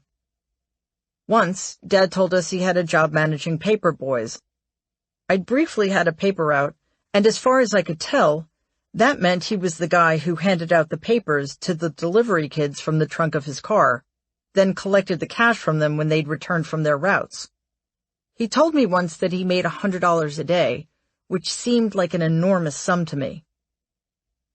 One evening, we were at the apartment having dinner with Dad's girlfriend, Joanna. I preferred it when she wasn't there. Something about her was off-putting. She didn't connect or even try to with me and Fritz. It was bad enough that she said things such as, "Freddie, light me a fag," considering she wasn't British, but Dad started saying them too. We just finished eating when I started to recount the adventures I'd had with my mother at the bank that afternoon. While she had waited in the very long line, I had stood at one of the counters and filled out deposit slips with all sorts of aliases and wild sums of money I planned to withdraw in order to fund various schemes. I could barely contain how funny I thought the whole thing was. But as I told them about the secret identities, the secret withdrawals of cash, and my fiendish plots to disperse them, Dad got a wary look in his eyes. "Does Mr. Tosti know about this?" he asked. If I'd been paying closer attention, I might have known to stop, but I thought he was kidding, so I kept telling my story. Dad got increasingly agitated, leaned forward, and pointed his finger at me. "What did you do?" As moody as my father could be, I'd rarely seen him so angry, and I'd almost never heard him raise his voice. I was confused and tried to retrace my narrative back to the point where he had started to think I'd done something wrong. But there was no such point, and my explanation about what had really happened only agitated him further. "If Mr. Tosti finds out about this, I'm going to be in trouble with your grandfather." Joanna put her hand on Dad's arm, as if to draw his attention away from me. "Freddie," she said, "it's nothing." "What do you mean, nothing? This is really goddamn serious." I flinched at the curse word. At that point, both Joanna and I knew there was no talking him down. He was drunk. I tried to explain it to him, some old narrative, to steady him, but he was too far gone. And I was only 8. In the summer of 1975, Donald gave a press conference during which he presented a rendering of the architect's plans for the Grand Hyatt, as if he'd already won the contract to replace the old Commodore Hotel next to Grand Central Terminal on 42nd Street. The media printed his claims as fact. That same summer, just before Fritz and I were scheduled to leave for camp, Dad had told Mom that he had some news. She invited him to dinner. I answered the door when Dad rang the bell. He was wearing what he always wore, black slacks and a white dress shirt, but his clothes were crisp and his hair was slicked back. I had never seen him look so handsome. While Mom tossed the salad, Dad grilled the steak on our small terrace. When the food was ready, we sat at the small table next to the terrace, propping the door open so the mild summer breeze could blow in. We drank water and iced tea. I'm moving to West Palm Beach at the end of the summer, he told us. I found a great apartment on the Intracoastal with a dock in the back. He already had a boat picked out, and when we visited, he'd take us fishing and water skiing. As he spoke, he seemed happy and confident and relieved. All of us knew it was the right decision. For the first time in a very long time, we felt hope. Chapter 8. Escape Velocity. I sat at the dining room table with the shoe in front of me, trying to figure out what the point of it was. I had looked through the remaining boxes under the tree, thinking that perhaps the shoe's twin had been wrapped separately, but no, there was just the one. A gold lame shoe with a 4-inch heel filled with hard candy. Both the individual candies and the shoe itself were wrapped in cellophane. Where had this thing come from, I wondered. Had it been a door prize or a party favor from a luncheon? Donald came through the pantry from the kitchen. As he passed me, he asked, "What's that?" "It's a present from you." "Really?" He looked at it for a second. "Ivana!" he shouted into the foyer. She was standing on the other side of the Christmas tree, near the living room. "Ivana!" "What is it, Donald?" "This is great." He pointed at the shoe, and she smiled. Maybe he thought it was real gold. It had all started in 1977 with a 3-pack of Bloomie's underwear, retail $12, my very first Christmas present from Donald and his new wife, Ivana. That same year, they had given Fritz a leather-bound journal. It looked as though it were meant for somebody older, but it was really nice, and I felt a bit slighted until we realized that it was 2 years out of date. At least the underwear wouldn't expire. On holidays, Donald and Ivana pulled up to the house in either an expensive sports car or a chauffeur-driven limo that was even longer than my grandfather's. They swept into the foyer like socialites, Ivana in her furs and silk and outrageous hair and makeup, Donald in his expensive 3-piece suits and shiny shoes, everyone else looking conservative and unfashionable by comparison. I grew up thinking that Donald had struck out on his own and single-handedly built the business that had turned my family name into a brand, and that my grandfather, provincial and miserly, cared only about making and keeping money. On both counts, the truth was vastly different. A New York Times article, published on October 2, 2018, that uncovered the vast amounts of alleged fraud and quasi-legal and illegal activities my family had engaged in over the course of several decades, included this paragraph. Fred Trump and his companies also began extending large loans and lines of credit to Donald Trump. Those loans dwarfed what the other Trumps got, the flow so constant at times that it was as if Donald Trump had his own money store. Consider 1979, when he borrowed $1.5 million in January, $65,000 in February, $122,000 in March, $150,000 in April, $192,000 in May, $226,000 in June, $2.4 million in July, and $40,000 in August, according to records filed with New Jersey casino regulators. In 1976, when Roy Cohn suggested that Donald and Ivana sign a prenuptial agreement, The terms set for Ivana's compensation were based on Fred's wealth, because at the time, Donald's father was his only source of income. I heard from my grandmother that in addition to alimony and child support, as well as the condo, the prenup, at Ivana's insistence, included a rainy day fund of $150,000. My parents' divorce agreement had also been based on my grandfather's wealth, but Ivana's $150,000 bonus was worth almost 21 years of the $600 per month checks my mother received for child support and alimony. Before Ivana, there had always been a sameness to the holidays that made them blur together. Christmas when I was 5 was indistinguishable from Christmas when I was 11. The routine never varied.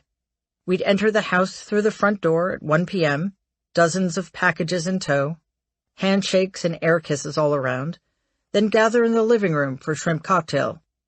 Like the front door, we used the living room only twice a year. Dad came and went, but I have no recollection of his being there one way or another. Thanksgiving and Christmas dinners were identical, although one Christmas, Gam had the temerity to make roast beef instead of turkey. It was a meal everybody liked, but Donald and Robert were pissed off. Gam spent the whole meal with her head bowed, hands in her lap. Just when you thought the subject was dropped for good, one of them would say some version of, "Jesus, Mom, I can't believe you didn't make turkey." Once Ivana became a part of the family, she joined Donald at the power center of the table, where he sat at my grandfather's right hand, his only equal. The people nearest to them, Marianne and Robert and Ivana, formed a claque with one mission: to prop Donald up, follow his lead in conversation, and defer to him, as though nobody was as important as he was. I think that initially it was simply an expedient. Marianne and Robert had learned early on that there was no point in contradicting their father's obvious preference. "I never challenged my father," Marianne said. "Ever. It was easier to go along for the ride." Donald's chiefs of staff are prime examples of this phenomenon. John Kelly, at least for a while, and Mick Mulvaney, without any reservations at all, would behave the same way, until they were ousted for not being sufficiently loyal. That's how it always works with the sycophants. First they remain silent, no matter what outrages are committed. Then they make themselves complicit by not acting. Ultimately, they find they are expendable when Donald needs a scapegoat. Over time, the discrepancy between Fred's treatment of Donald and his other children became painfully clear. It was simpler for Rob and Marianne to toe the party line in the hope that they wouldn't get treated any worse, which seems to be the same calculation Republicans in Congress make every day now. They also knew what had happened to my father when he failed to meet Fred's expectations. The rest of us at the other end of the table were superfluous. Our job was to fill the cheap seats. A year after the gold MA shoe, the gift basket I received from Donald and Ivana hit the trifecta. It was an obvious regift, it was useless, and it demonstrated Ivana's penchant for cellophane. After unwrapping it, I noticed, among the tin of gourmet sardines, the box of table water crackers, the jar of vermouth-packed olives, and a salami, a circular indentation in the tissue paper that filled the bottom of the basket where another jar had once been. My cousin David walked by and, pointing at the empty space, asked, "What was that?" "I have no idea. Something that goes with these, I guess," I said, holding up the box of crackers. "Probably caviar," he said, laughing. I shrugged, having no idea what caviar was. I grabbed the basket handle and walked toward the pile of presents I'd stacked next to the stairs. I passed Ivana and my grandmother on the way, lifted the basket, said, "Thanks, Ivana," and put it on the floor. "Is that yours?" At first I thought she was talking about the gift basket, but she was referring to the copy of Omni magazine that was sitting on top of the stack of gifts I'd already opened. Omni, a magazine of science and science fiction that had launched in October of that year, was my new obsession. I had just picked up the December issue and brought it with me to the house in the hope that, between shrimp cocktail and dinner, I'd have a chance to finish reading it. "Oh, yeah," I said. "Bob, the publisher, is a friend of mine." "No way. I love this magazine." "I'll introduce you. You'll come into the city and meet him." It wasn't quite as seismic as being told I was going to meet Isaac Asimov, but it was pretty close. Wow, thanks. I filled a plate and went upstairs to my dad's room, where he'd been all day, too sick to join us. He was sitting up, listening to his portable radio. I handed the plate to him, but he put it on the small bedside table, not interested. I told him about Ivana's generous offer. Wait a second. Who does she want to introduce you to? I would never forget the name. I'd looked at the magazine's masthead right after speaking to Ivana, and there he was. Bob Guccione, publisher. You're going to meet the guy who publishes Penthouse? Even at 13, I knew what Penthouse was. There was no way we could be talking about the same person. Dad chuckled and said, I don't think that's such a good idea. And all of a sudden, neither did I. It was impossible to laugh about the presents my mother received. Why she was still expected to attend family holidays years after her divorce from my father was a mystery, but why she went was an even bigger mystery. Clearly, the Trumps didn't want her there any more than she wanted to be there. Some of the presents they gave her were nice enough, but they always came from lesser stores than the gifts for Ivana and Robert's wife Blaine. Worse, many of them had clearly been regifted. A handbag she got from Ivana one year bore a luxury brand, but contained a used Kleenex. After dinner and the opening of presents, we split up. Some of us went to the kitchen, some to the backyard, and the rest of us to the library, where I sat on the floor near the door with my legs crossed. From a distance, I watched whatever Godzilla movie or football game Donald and Rob happened to have on. After a while, I noticed my mother wasn't around. I didn't worry at first, but when she didn't return, I went to look for her. I checked the kitchen, but found only my grandmother and aunts. I went out to the backyard where my brother and David were throwing a football around. When I asked Fritz where she was, he said, I have no idea, clearly not interested. With time, I would know where to find her without needing to ask, but the first few times, I felt panic. Mom was in the dining room, sitting alone at the table. By then, the sideboard had been cleared, and the only evidence of the meal was a few stray cloth napkins on the floor. I stood in the doorway, hoping she would notice me and that my presence would set her back into motion. I was afraid to say anything, not wanting to disturb her. While the clatter of dishes and talk about leftovers and ice cream cake filtered out from the kitchen, I approached the mahogany table in the fading afternoon light. The chandelier had been extinguished, but I wished it had been even darker so that I didn't have to see my mother's face, how stricken she looked. Careful not to touch her, I sat in the chair next to her. There was no comfort I could give or take, except in solidarity. 8 months before the gift of underwear, Donald and Ivana were married at Marble Collegiate Church and held their reception at the 21 Club. Mom, Fritz, and I were relegated to the cousins' table, and Dad wasn't there. The lie the family told was that Dad had been asked to be Donald's best man and his MC at the reception, a role Joey Bishop actually filled, but the family had decided he needed to stay in Florida in order to take care of Uncle Vic, Gam's brother-in-law. The truth was, my grandfather simply didn't want him at the wedding, and he had been told not to come. While Donald was cruising Manhattan looking for foreclosures, I was losing tens of thousands of dollars almost every week.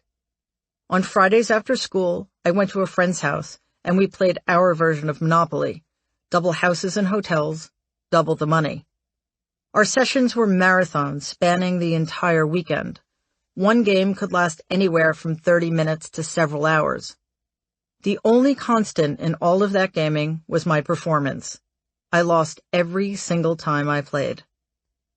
In order to give me a fighting chance, and my friends something of a challenge, I was allowed to borrow increasingly huge sums of money from the bank and eventually from my opponent. We kept a running total of my enormous debt by writing the sums I owed in long columns of numbers on the inside of the cover. Despite my terminally poor performance, I never once changed my strategy.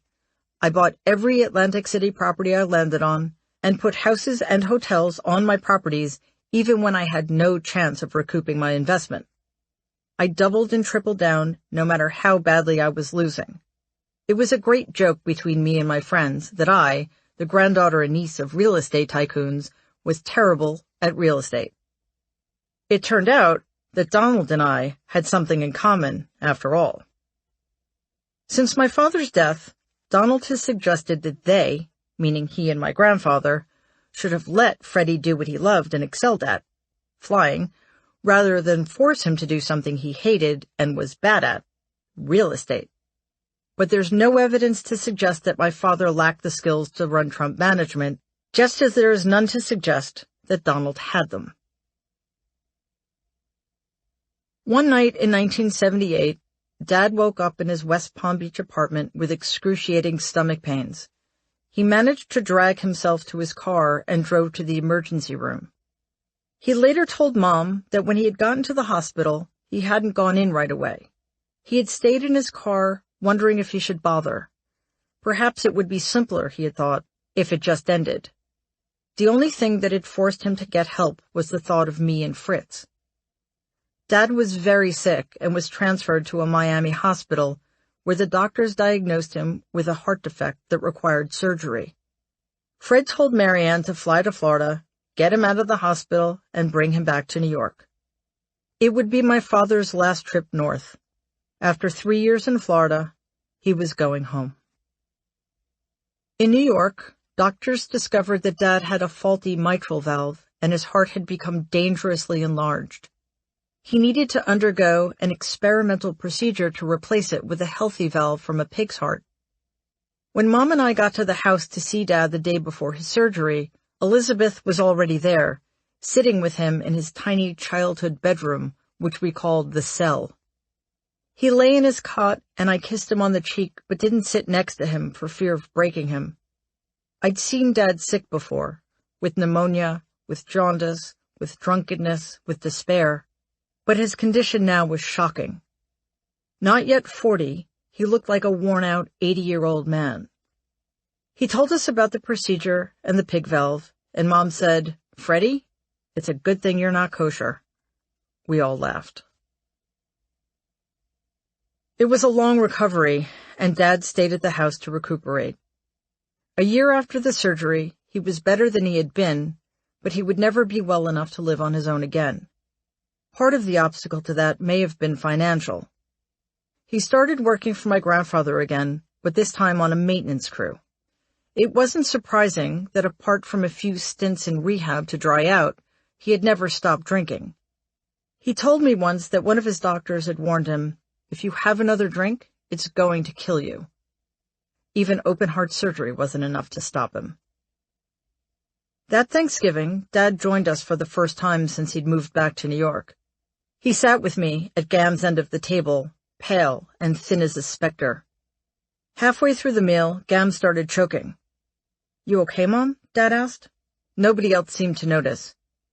As she continued to struggle, a couple of people at the other end of the table looked up to see what was going on, but then looked down at their plates and continued eating. "Come on," Dad said, as he put a hand under Gam's elbow and gently helped her to her feet. He led her to the kitchen, where we heard some shuffling and the distressing sound of my grandmother's grunts as Dad performed the Heimlich maneuver. He'd learned it when he had been a volunteer ambulance driver in the late 1960s and early 70s. When they returned, there was a desultory round of applause. "Good job, Freddie," Rob said, as if my father had just killed a mosquito. Donald was becoming a constant presence, even when he wasn't in the house. Every time my father wanted to go to the kitchen or back to his room, he had to pass through the gauntlet of magazine covers and newspaper articles that littered the breakfast room table. Ever since the 1973 lawsuit, Donald had been a staple of the New York tabloids, and my grandfather had collected every single article that mentioned his name. The Grand Hyatt deal Donald was working on when Dad moved back to the house was merely a more complex version of the 1972 partnership my grandfather had formed with Donald in New Jersey. The Grand Hyatt was initially made possible because of my grandfather's association with New York City Mayor Abe Beame. Fred also contributed generously to both the mayor's and Governor Hugh Carey's campaigns. Louise Sunshine, Carey's fundraiser, helped pull the deal together. In order to seal it, Beam offered him a $10 million a year tax abatement that would remain in place for 40 years. When the demolition of the Commodore Hotel began, the New York press, taking Donald at his word, consistently presented the deal as something Donald had accomplished single-handedly. Perhaps to bridge the gap that had widened between us since he'd moved back to New York, Dad told me he wanted to throw me a Sweet 16 party in May 1981. The Grand Hyatt had had its grand opening a few months earlier, and Dad said he'd asked Donald if we could use one of the smaller ballrooms. Donald, who seemed eager for the chance to show off his new project to the family, readily agreed and even offered him a discount. Dad told my grandfather about the plans for the party a few days later when the three of us were in the breakfast room, the ubiquitous clippings covering the table. "Fred," he said angrily, "Donald's busy. He doesn't need this bullshit." The subtext was clear. Donald is important, and he's doing important things. You're not. I don't know how the situation got resolved, but Dad eventually pulled it off. I was going to have my party. Most of my guests had arrived, and I was standing with a small group of friends when Donald made his entrance. He walked over to us, and instead of saying hello, he spread his arms and said, "Isn't this great?" We all agreed that it was, indeed, great. I thanked him again for letting us use the hotel, then introduced him to everybody. "So, what'd you think of that lobby? Fantastic, right?" "Fantastic," I said. My friends nodded. "Nobody else could have pulled this off. Just look at those windows." I worried that he might tell us how great the bathroom tiles were next, but he saw my grandparents, shook my hand, kissed me on the cheek, said, "Have fun, honey bunch," and walked over to them. My dad was sitting a couple of tables away from them, by himself. When I turned back to my friends, they were staring at me. "What the hell was that?" one of them asked. In the summer of 1981, Mary Ann drove my father to the Carrier Clinic in Belle Meade, New Jersey, about half an hour from the Bedminster property that Donald would later turn into a golf course. Dad went through the 30-day program, but he did it reluctantly. At the end of his stay, Mary Ann and her second husband, John Berry, picked him up and brought him back to the house, arguably the worst place he could be. When she checked on him the next day, Dad had already started drinking again. Freddie had lost his home and family, his profession, much of his willpower, and most of his friends. Eventually, his parents were the only people left to take care of him, and they resented it. In the end, Freddie's very existence infuriated his father. Fred's treatment of my father had always served as an object lesson to his other children, a warning. In the end, though, the control became something much different. Fred wielded the complete power of the torturer, but he was ultimately as trapped in the circumstance of Freddie's growing dependence due to his alcoholism and declining health as Freddie was tied to him. Fred had no imagination and no ability to see a way beyond the circumstances he was essentially responsible for having created. The situation was proof that his power had limits. After I got home from summer camp that August, I announced that I wanted to go to boarding school. I explained to Dad that after 10 years at Kew Forest, the same extremely small school my aunts and uncles had gone to, I was feeling hemmed in and bored. I wanted more of a challenge, a place with a campus, better sports facilities, more opportunities. Dad warned me about the dangers of becoming a small fish in a big pond, but I think he understood that although my stated reasons were all true, I also needed to get away. The problem was that I had only 3 weeks to figure out where I wanted to go, fill out applications, and get accepted. Over the last 2 weeks of August 1981, my mother and I visited almost every boarding school in Connecticut and Massachusetts. While I waited for the results, we needed to get permission from my grandfather, or at least that's what Dad said. The two of us stood in front of my grandfather's usual spot on the love seat, and Dad explained what I wanted to do. "What does she want to do that for?" my grandfather asked, as if I weren't standing right in front of him. "Kew Forest is fine." He'd been on the board there for almost 30 years. "It's just time for a change. Come on, Pop, it'll be good for her." My grandfather complained about the extra expense, even though the money would come from my father's trust fund and wouldn't affect him at all, and he reiterated his belief in the superiority of Kew Forest. But Dad didn't back down. I don't think my grandfather really cared where I went to school, but I was grateful that Dad had stood by my side once again. The day before heading to boarding school, I left the apartment at the Highlander and rode my bike to my grandparents' house. I coasted down the driveway, propped my bike against the high brick wall next to the garage, then climbed the stairs to the path leading to the back door. The backyard was quiet in the early September afternoon. I jumped up the 2 steps to the cement patio and rang the doorbell. There was no outdoor furniture, just an empty slab. The only person who'd ever used it when we were younger was my Uncle Rob. At one time, there had been a couple of wrought iron chairs out there, and when he was home for the weekend, he'd pull them together, and, using one as a footrest, he'd slather himself with baby oil and prop his folding aluminum tanning reflector under his chin. Minutes passed. I was about to press the doorbell again when my grandmother finally answered the door. She seemed surprised to see me. I pulled the screen door toward me to enter, but Gam remained in the doorway. "Hi, Gam. I'm here to see Dad." Gam stood there wiping her hands on her apron, tense, as if I'd just caught her at something.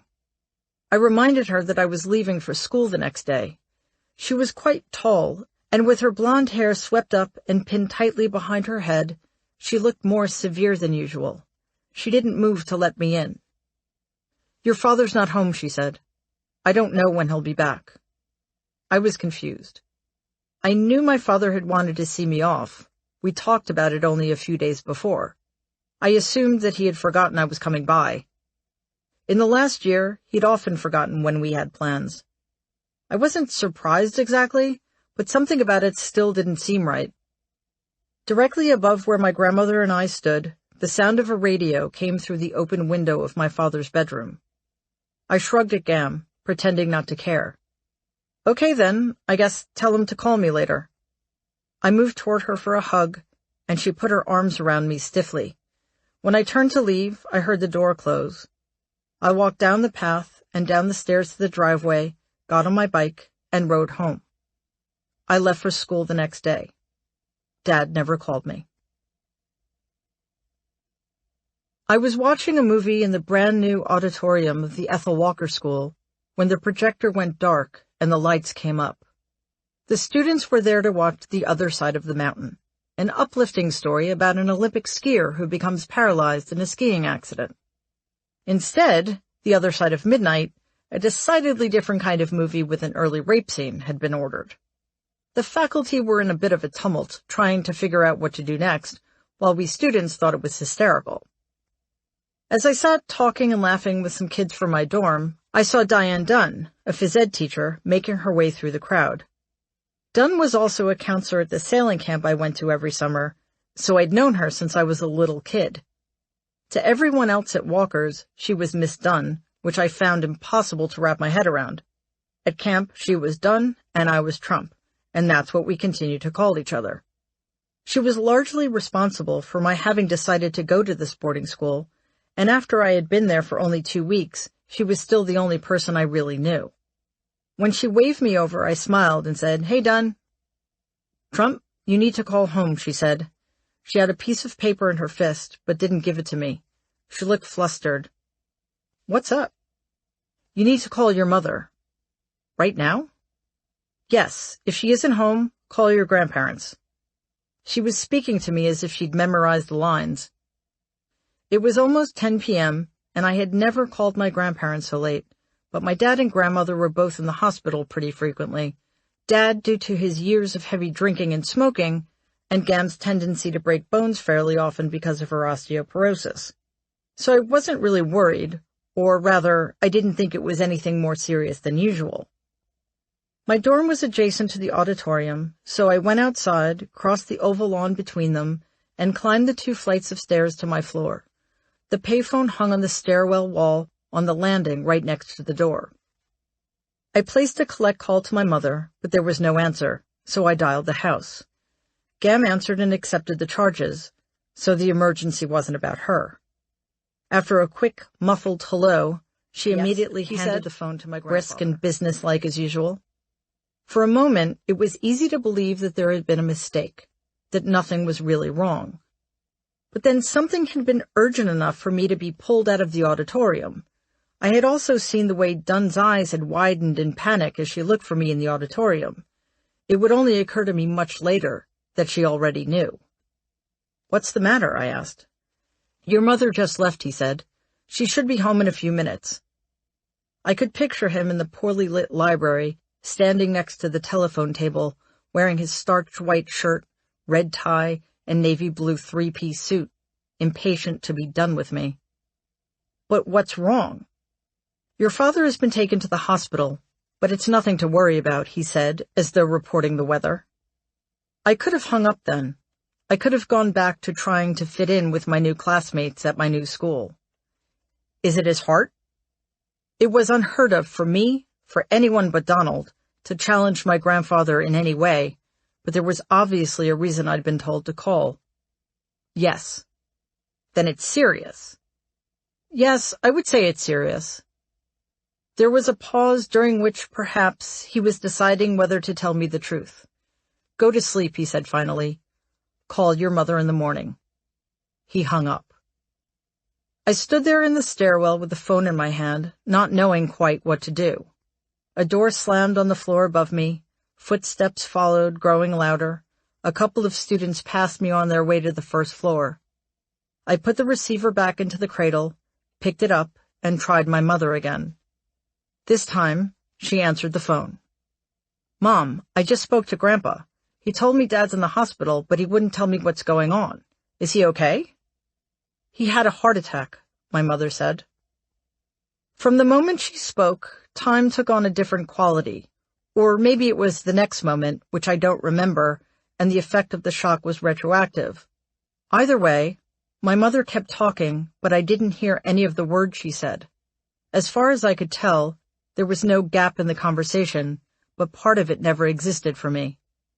"He had a heart attack?" I said, echoing the last words I'd heard, as if I hadn't missed something crucial. "Oh, Mary, he's dead." My mother started to cry. "I really did love him once," she said. As my mother continued to speak, I slid down the wall until I was sitting on the floor of the landing. I dropped the phone, let it hang on its cord, and waited. Sometime in the afternoon of Saturday, September 26, 1981, one of my grandparents called an ambulance. I didn't know it then, but my father had been critically ill for 3 weeks. It was the first time anybody had called for medical help. My grandmother had been a regular at Jamaica Hospital and Booth Memorial Hospital and Medical Center.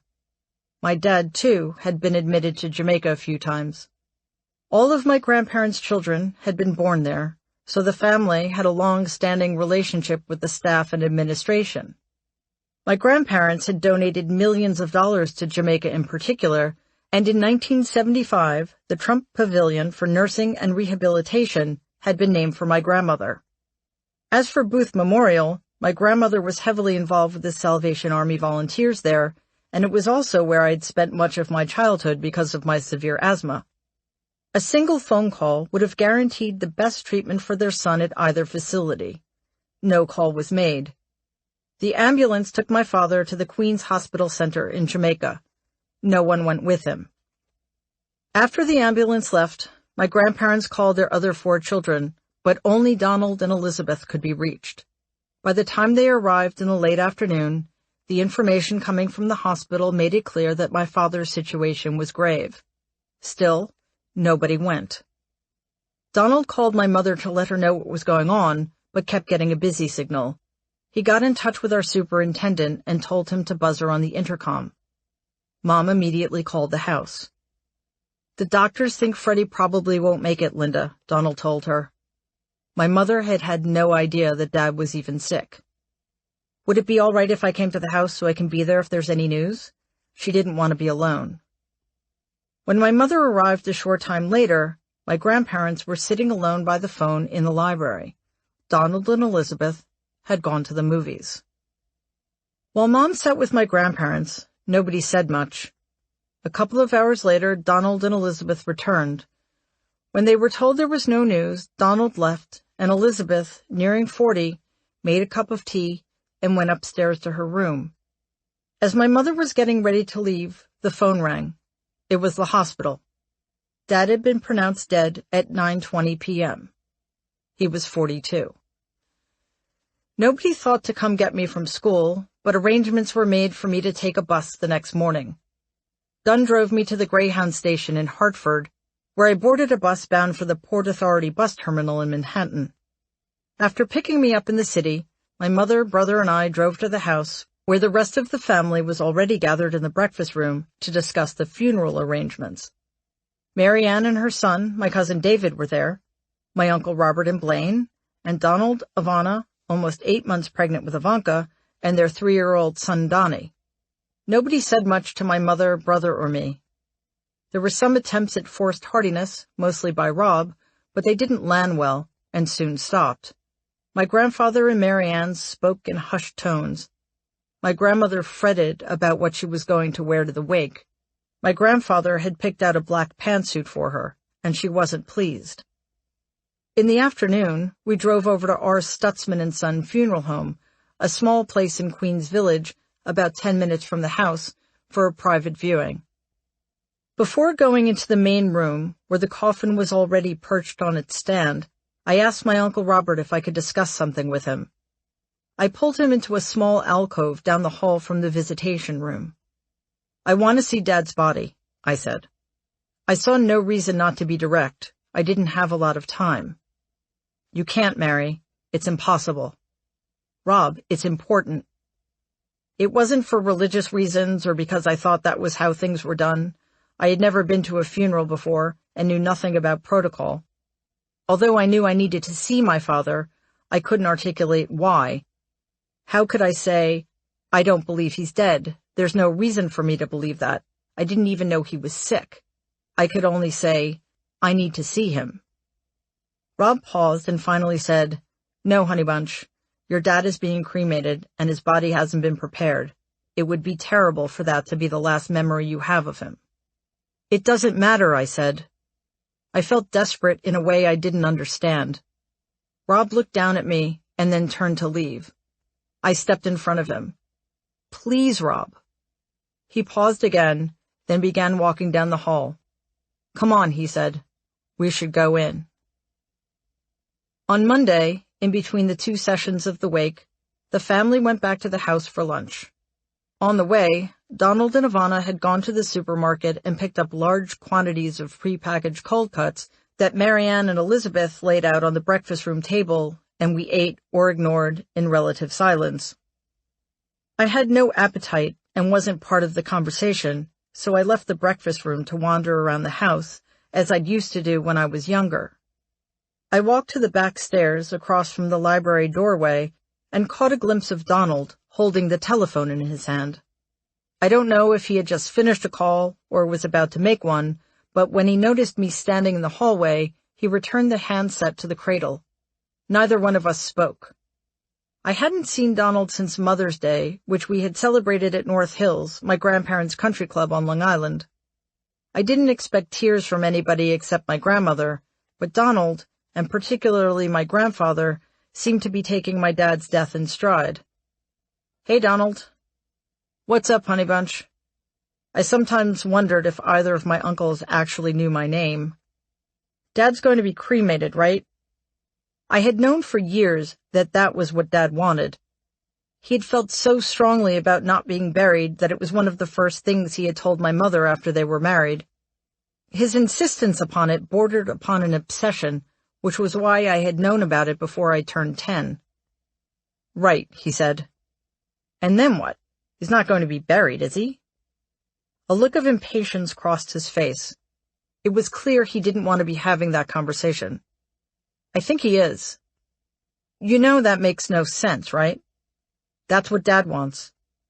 He picked up the phone. When he noticed I wasn't moving, he shrugged and started to dial. I turned to climb the back stairway.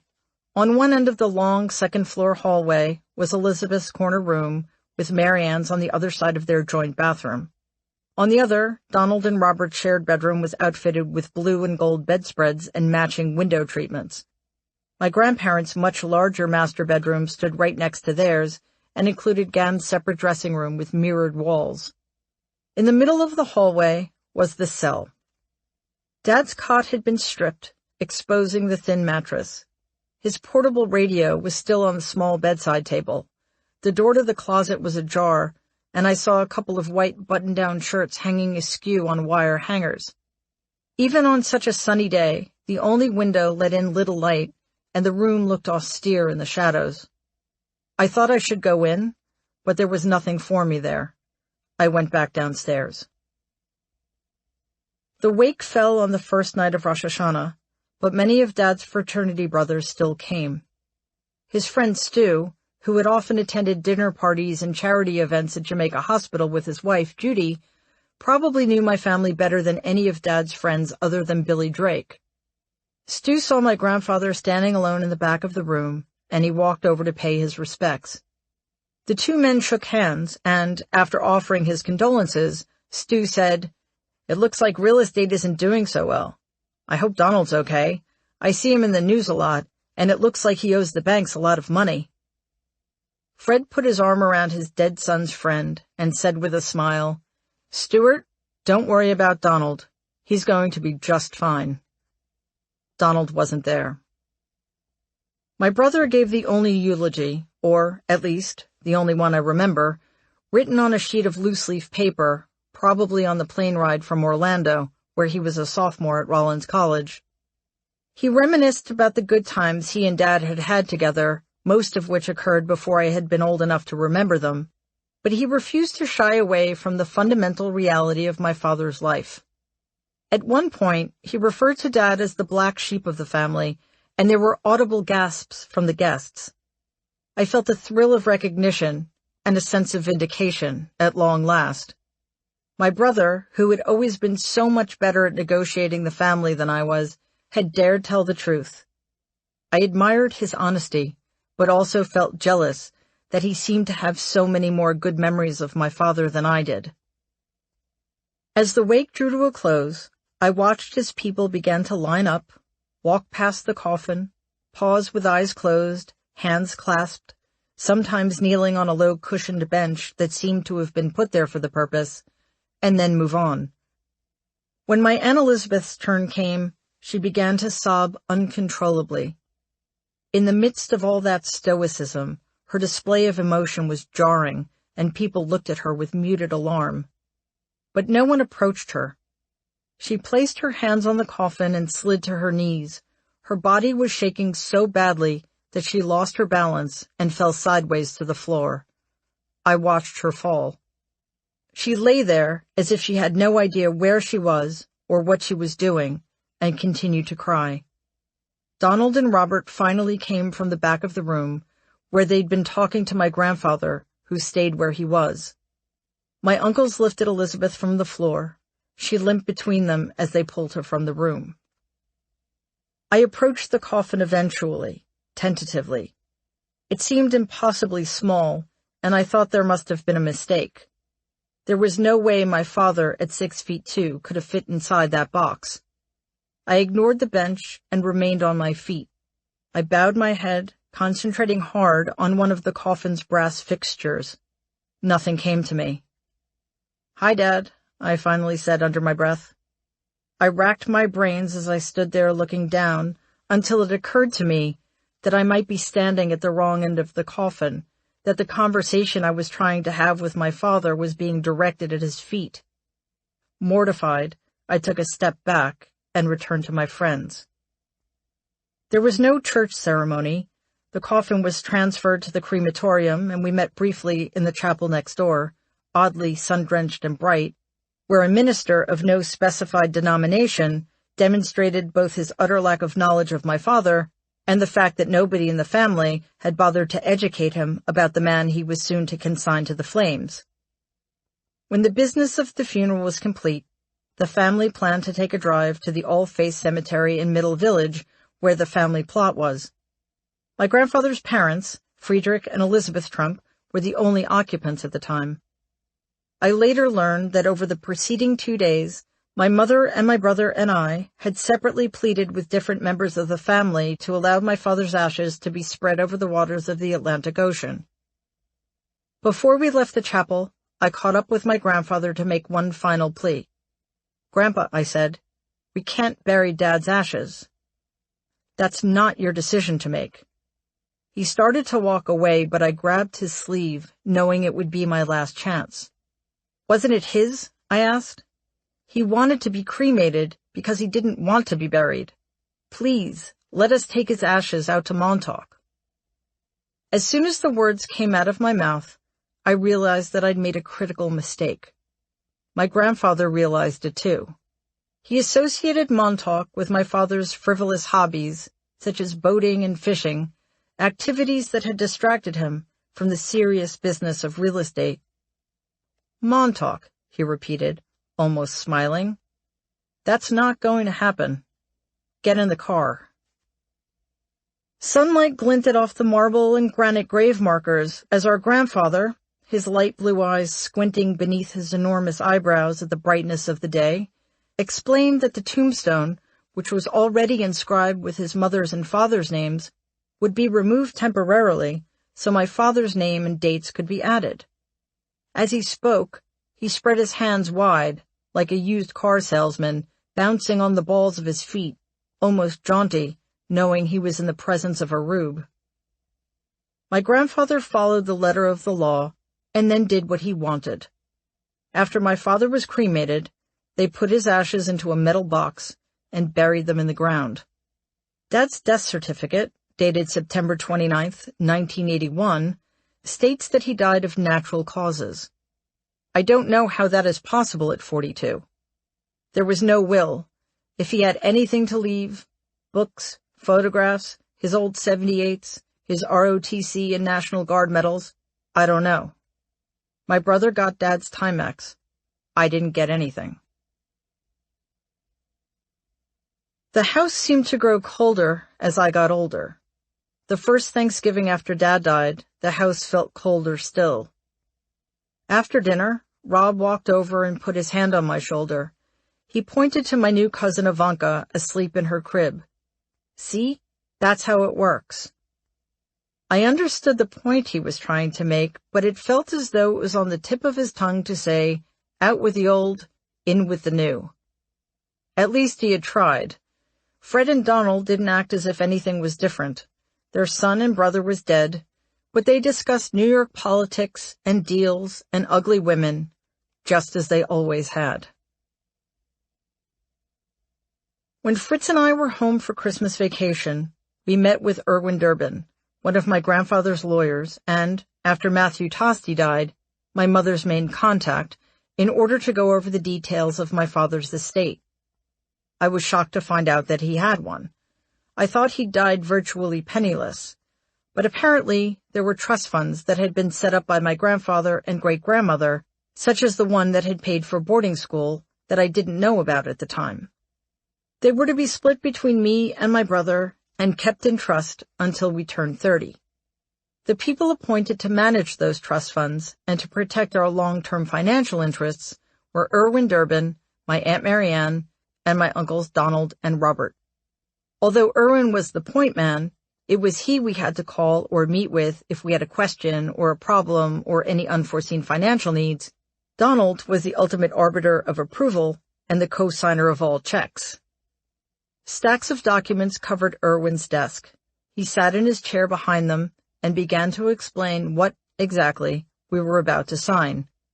Before we got very far, Fritz interrupted him and said, "Mary and I talked about this earlier, and first we need to make sure that Mom will be taken care of." "Of course," Erwin said. Then over the next 2 hours, he methodically went through every piece of paper. The actual amount of money my father had left wasn't clear to me. The trusts were complex financial arrangements, at least to a 16-year-old, and there was what seemed to be a huge tax burden. After explaining each document's significance, Irwin pushed it across the desk for us to sign. When he finished, he asked if we had any questions. No, Fritz said. I shook my head. I hadn't understood a thing Irwin had said. Part 3. Smoke and Mirrors. Chapter 9. The Art of the Bailout.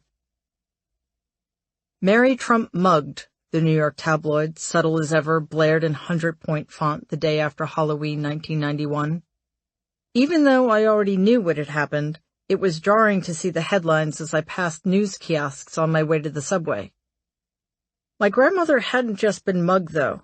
The kid who'd grabbed her purse in the grocery store parking lot as she loaded shopping bags into her Rolls-Royce had slammed her head against the car with such force that her brain had hemorrhaged and she had lost some sight and hearing. When she hit the pavement, her pelvis fractured in several places and ribs broke, injuries that were no doubt more dangerous than they might have been if she hadn't had severe osteoporosis. By the time she arrived at Booth Memorial Hospital, her condition was grave, and we weren't sure if she was going to make it. It wasn't until she was moved out of the intensive care unit and into a private room that her progress became visible, and it was weeks more before her pain became bearable. When her appetite started to come back, I took her whatever she wanted. One day, she was drinking the butterscotch milkshake I'd picked up on the way when Donald showed up. He said hello to us both and kissed her quickly. "Mom, you look great." "She's doing much better," I said. He sat in a chair next to the bed and put a foot up on the edge of the bed frame. "Mary's been visiting me every day," Gam said, smiling at me. He turned to me. "Must be nice to have so much free time." I looked at Gam. She rolled her eyes, and I tried not to laugh. "How are you, sweetheart?" Gam asked him. "Don't ask." He seemed annoyed. Gam asked him about his kids, if anything was new with him and Ivana. He didn't have much to say. Clearly bored, he left after 10 minutes or so. Gam glanced at the door to make sure he was gone. Somebody's cranky. Now I did laugh. To be fair, he's having a tough time, I said. In the last 12 months, the Taj Mahal, his favorite Atlantic City casino, had declared bankruptcy just a little over a year after it had opened. His marriage was a disaster, thanks in part to his very public affair with Marla Maples. The banks had put him on an allowance, and the paperback version of his second book, Surviving at the Top, had been published under the title The Art of Survival. Despite the fact that he'd brought it all on himself, he seemed put upon, rather than humbled or humiliated. Poor Donald, Gam mocked. She seemed almost giddy, and I thought the hospital staff might need to cut back on her pain meds. He was always like this, she said. I shouldn't say it, but when he went to the military academy, I was so relieved. He didn't listen to anyone, especially me, and he tormented Robert. And oh, Mary, he was such a slob. At school, he got medals for neatness. Then when he came home, he was still a slob. What did you do? What could I do? He never listened to me, and your grandfather didn't care. She shook her head. Donald got away with murder. That surprised me. I had always assumed my grandfather was a taskmaster. That doesn't sound like him. At the time, my grandfather was at the hospital for special surgery in Manhattan, getting a hip replacement. I think he had only ever been in the hospital once, when he'd had a tumor on his neck near his right ear removed in 1989. I don't know if the timing of his hip surgery was a coincidence, or if it had been scheduled after Gam was admitted so she wouldn't have to deal with him while she recovered. His mental state had been deteriorating for some time, and while he was in the hospital, had definitely taken a turn for the worse. A few times, late at night, the nurses found him trying to leave wearing only boxer shorts. He told them he was going to find Mrs. Trump. Gam seemed pretty happy not to be found.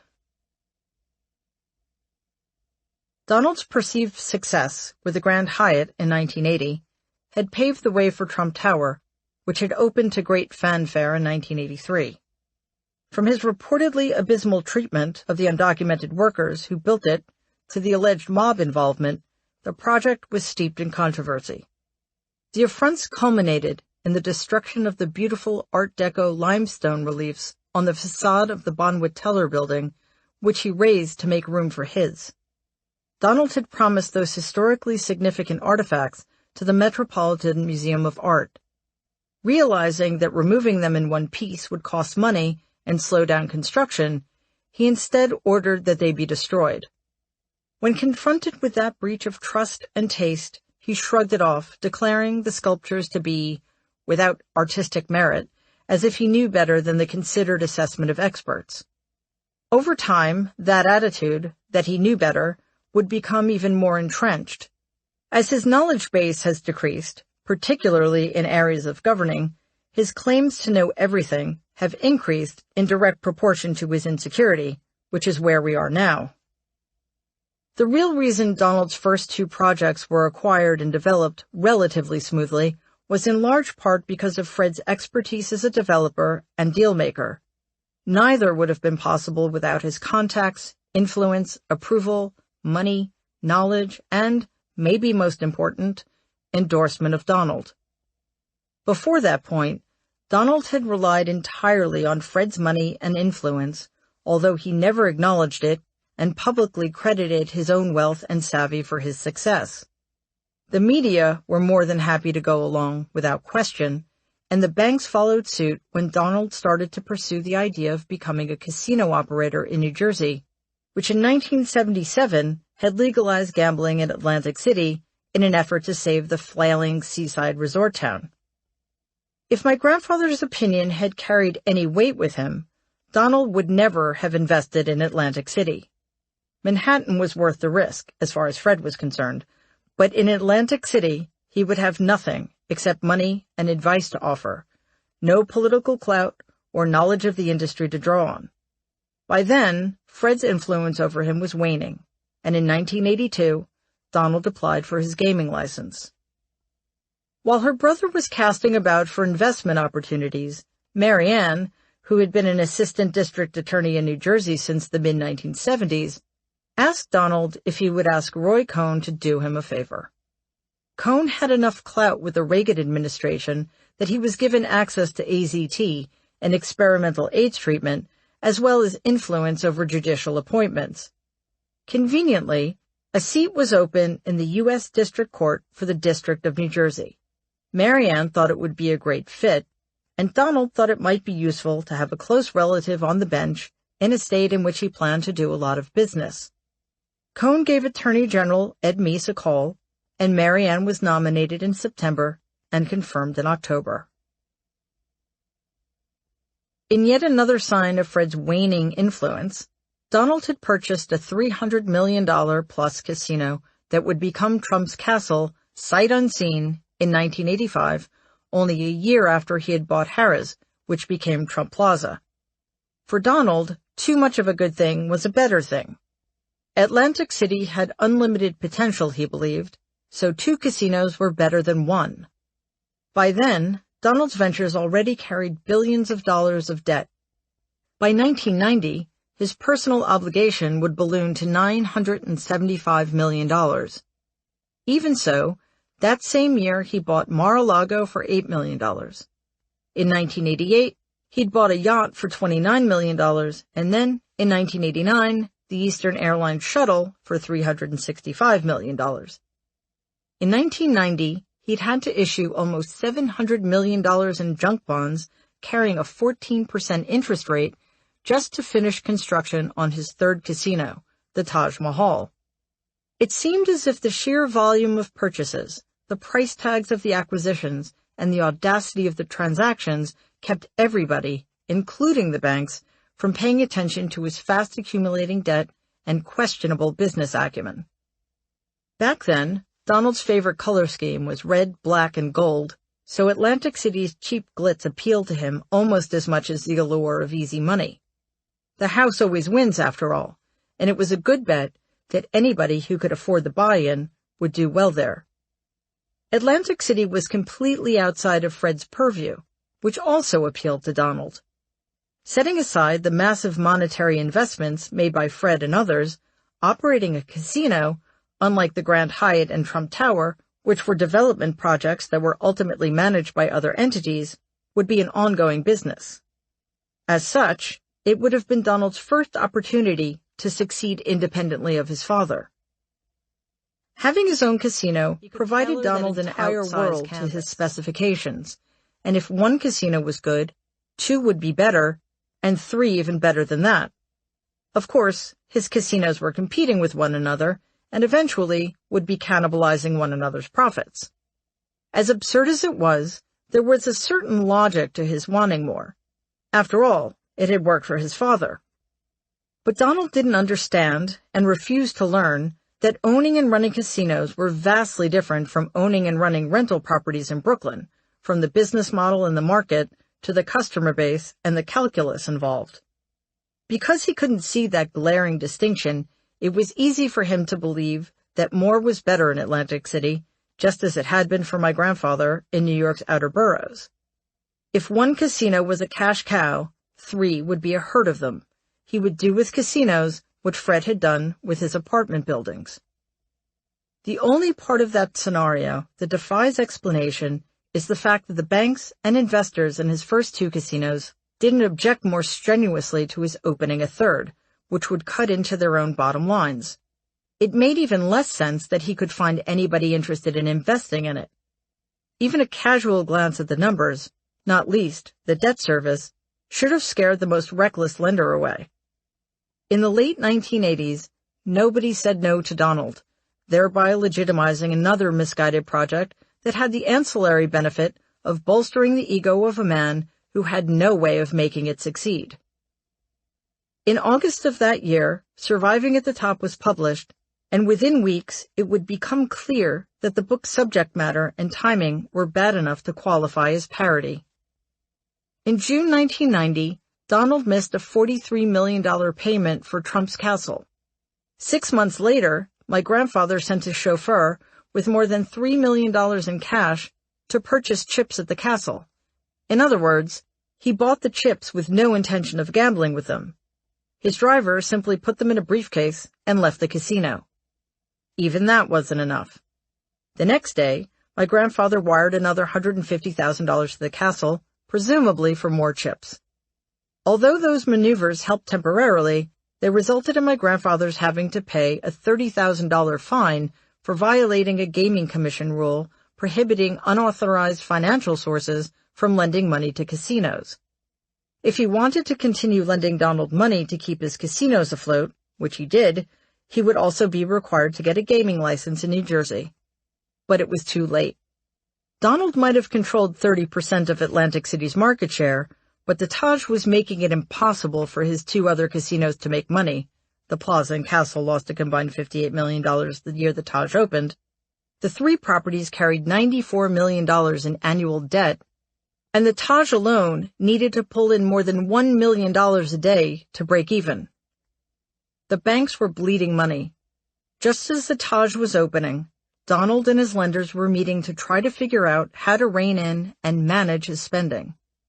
The possibility of more defaults and bankruptcies still loomed, and a solution had to be found that would protect Donald's image, which, in turn, would protect the bank's money.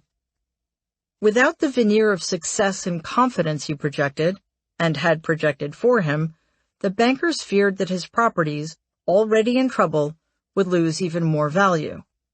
His last name was the draw. Without the name, there would be no new gamblers, or tenants, or people willing to buy bonds, and hence no new revenue. In addition to fronting Donald the money to cover his business's operating expenses, the banks reached an agreement with him in May 1990 to put him on a $450,000 a month allowance. That is, almost $5.5 million a year for having failed miserably. That money was just for personal expenses. The Trump Tower triplex apartment, the private jet, the mortgage on Mar-a-Lago. In order to sell his image, Donald needed to be able to continue living the lifestyle that bolstered it. In order for the banks to keep tabs on him, Donald had to meet with them every Friday to report on his expenditures, as well as progress he'd made selling assets such as the yacht. In May 1990, There was no denying how dire the situation was. As much as Donald complained to Robert that the banks were killing him, the truth was that he was beholden to them in a way he had never been to his father. He had never been on a leash before, let alone a short one, and it chafed. He was legally obligated to pay the banks back, and if he didn't, there would be consequences. At least there should have been. Despite the restrictions, Donald continued spending cash he didn't have, including $250,000 for Marla's engagement ring and $10 million to Ivana as part of their divorce settlement. I don't think it ever occurred to him that he couldn't spend whatever he wanted, no matter what the circumstances. The banks admonished him for betraying their agreement, but they never took any action against him, which just reinforced his belief that he could do whatever he wanted, as he almost always had. In a way, you can't really blame Donald. In Atlantic City, he had become unmoored from his need for his father's approval or permission. He no longer needed to talk himself up. His exaggerated assessment of himself was simultaneously fueled and validated by banks that were throwing hundreds of millions of dollars at him and a media that lavished him with attention and unwarranted praise. The two combined rendered him blind to how dire his situation was. My grandfather's myths about Donald were now being reinforced by the world at large. Regardless of who was disseminating them, however, they were still myths. Donald was, in essence, still Fred's construct. Now he belonged to the banks and the media. He was both enabled by and dependent upon them, just as he had been upon Fred. He had a streak of superficial charm, even charisma, that sucked certain people in. When his ability to charm hit a wall, he deployed another business strategy, throwing tantrums, during which he threatened to bankrupt or otherwise ruin anybody who failed to let him have what he wanted. Either way, he won. Donald was successful because he was a success. That was a premise that ignored one fundamental reality. He had not achieved, and could not achieve, what he was being credited with.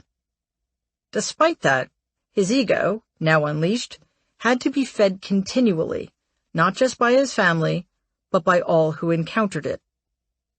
New York's elite would never accept him as anything but the court jester from Queens, but they also validated his pretensions and grandiose self-image by inviting him to their parties and allowing him to frequent their haunts, such as Le Club. The more New Yorkers wanted spectacle, the more willing the media were to provide it, even at the expense of more important and substantive stories. Why bore them with hard-to-follow articles about his convoluted bank transactions? The distractions and sleights of hand benefited Donald enormously while giving him exactly what he wanted, the ongoing adulation of media that focused on his salacious divorce and alleged sexual prowess. If the media could deny reality, so could he. By some miracle, I had gotten into Tufts University after boarding school, and despite dropping out the second semester of my freshman year, I graduated in 1989. A year later, just before my grandfather's modest purchase of $3.15 million worth of casino chips, I entered the graduate program in English and Comparative Literature at Columbia University. 2 months after the semester started, my apartment was burgled. All of my electronics, including my typewriter, which was essential for school, were taken. When I called Irwin to see if I can get an advance on my allowance, he refused. My grandfather thought I should get a job, he told me. The next time I visited my grandmother at the house, I explained the situation to her, and she offered to write me a check. "It's okay, Gam. I only have to wait a couple of weeks." "Mary," she said, "never reject a gift of money." She wrote me the check, and I was able to buy a typewriter later that week. I soon got an angry call from Irwin. "Did you ask your grandmother for money?" "Not exactly," I said. "I told her I got robbed, and she helped me out." While going through the canceled checks of all of his personal and business accounts, as well as my grandmother's, as he did at the end of every month, my grandfather had discovered the check my grandmother had written to me, and he was furious. "You need to be careful," Irwin warned me. Your grandfather often speaks of disowning you." I got another call from Irwin a few weeks later. My grandfather was angry with me again, this time because he didn't like the signature with which I endorsed my checks. "Irwin, you've got to be kidding." "I'm not. He hates the fact that it's illegible." "It's a signature." He paused and softened his tone. "Change it. Mary, you've got to play the game. Your grandfather thinks you're being selfish, and there may be nothing left by the time you turn 30. But I never understood what he meant by the game. It was my family, not a bureaucracy. "I don't see what I'm doing wrong. I'm getting a master's degree at an Ivy League university." "He doesn't care," he said. "Does Donald know about this?" "Yes." "He's my trustee. What does he have to say?" "Donald?" Irwin laughed dismissively. "Nothing." My grandfather hadn't yet been diagnosed with Alzheimer's disease, but he'd been struggling with dementia for a while by then, so I didn't take the threats too seriously. I did, however, change my signature. Everyone in my family experienced a strange combination of privilege and neglect. Although I had all of the material things I needed, and luxuries such as private schools and summer camp, there was a purposely built-in idea of uncertainty that any of it would last. By the same token, there was the sometimes dispiriting and sometimes devastating sense that nothing any of us did really mattered, or, worse, that we didn't matter. Only Donald did. Trump management, which Donald often referred to as a two-bit operation, was doing fairly well. Fred paid himself more than $109 million between 1988 and 1993 and had tens of millions more in the bank. The Trump Organization, the company Donald ostensibly ran, was, however, in increasingly serious trouble. Reduced to a monthly allowance that a family of 4 could have lived on comfortably for 10 years, but still an allowance, and shut out by the banks, which finally refused to lend him more money, Donald fully believed that whatever was happening to him was the result of the economy, the poor treatment he received from the banks, and bad luck. Nothing was ever fair to him. That struck a chord in Fred, who nursed his own grievances and also never took responsibility for anything other than his successes. Donald's talent for deflecting responsibility while projecting blame onto others came straight from his father's playbook. Even with the untold millions of dollars Fred spent, he couldn't prevent Donald's failures, but he could certainly find a scapegoat, just as he had always done when his missteps and poor judgment caught up with him, as when he had blamed Freddie for the failure of Steeplechase. Donald knew that taking responsibility for your failures, which obviously meant acknowledging failure, was not something Fred admired. He'd seen where it had gotten Freddie. It's very possible that back in the late 1960s and early 70s, Fred didn't know just how deep Donald's ineptitude ran.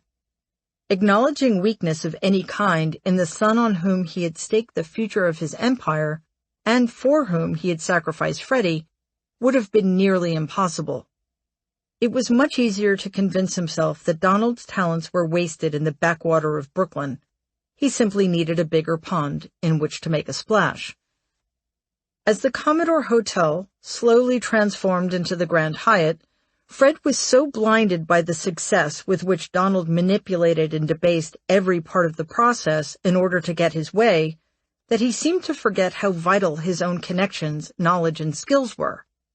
Neither the Hyatt nor Trump Tower would have seen the light of day without them. Even Fred's head must have been turned by all of the attention Donald generated for 2 projects that, if developed by anybody else, would have been considered fairly commonplace occurrences in Manhattan. Fred had known all along what games Donald was playing because he taught Donald how to play them. Working the refs, lying, cheating. As far as Fred was concerned, those were all legitimate business tactics. The most effective game for both father and son was the shell game. While Fred kept churning out projects and solidifying his status as a post-war master builder, he was fattening his wallet with taxpayer money by skimming off the top and allegedly committing so much tax fraud that 4 of his children would continue to benefit from it for decades.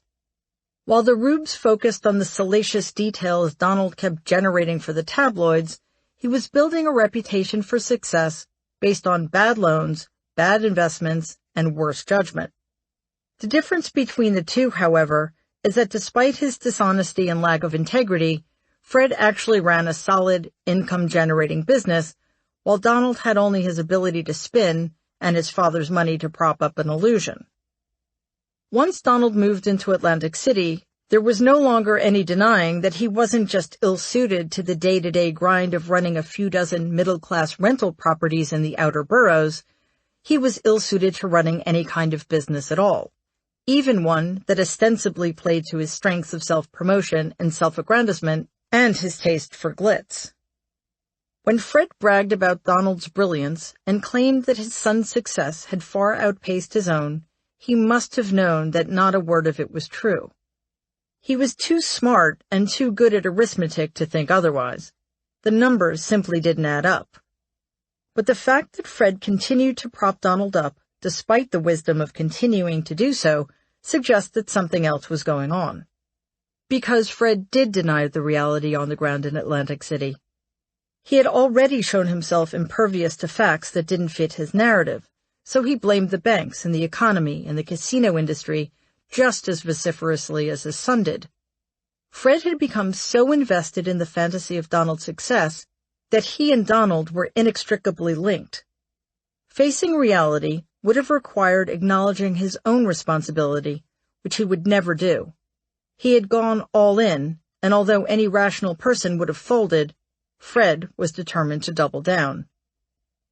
There was still plenty of publicity to turn Fred's head, and thanks to the banks that father and son maligned, the extraordinary financial reversal didn't put a dent in Donald's lifestyle. Finally, there was the slow-rolling toll that his as-yet undiagnosed Alzheimer's was beginning to take on his executive functioning. Already susceptible to believing the best of his worst son, it became easier over time for him to confuse the hype about Donald with reality. As usual, the lesson Donald learned was the one that supported his pre-existing assumption. No matter what happens, no matter how much damage he leaves in his wake, he will be okay. Knowing ahead of time that you're going to be bailed out if you fail renders the narrative leading up to that moment meaningless. Claim that a failure is a tremendous victory, and the shameless grandiosity will retroactively make it so. That guaranteed that Donald would never change, even if he were capable of changing, because he simply didn't need to. It also guaranteed a cascade of increasingly consequential failures that would ultimately render all of us collateral damage. As the bankruptcies and embarrassments mounted, Donald was confronted for the first time with the limits of his ability to talk or threaten his way out of a problem. Always adept at finding an escape hatch, he seems to have come up with a plan to betray his father and steal vast sums of money from his siblings. He secretly approached 2 of my grandfather's longest-serving employees, Erwin Durbin, his lawyer, and Jack Mitnick, his accountant, and enlisted them to draft a codicil to my grandfather's will that would put Donald in complete control of Fred's estate, including the empire and all its holdings, after he died. Marianne, Elizabeth, and Robert would effectively be at Donald's financial mercy, dependent on his approval for the smallest transaction. As Gann later told Marianne, when Erwin and Jack went to the house to have Fred sign the codicil, they presented the document as if it had been Fred's idea all along.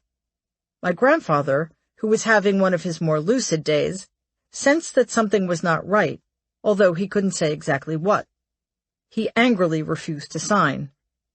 After Erwin and Jack left, Fred conveyed his concerns to his wife.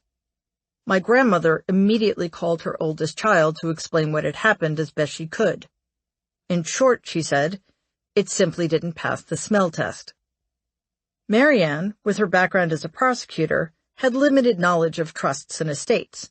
She asked her husband, John Barry, a well-known and respected attorney in New Jersey, to recommend someone who could help, and he asked one of his colleagues to look into the situation.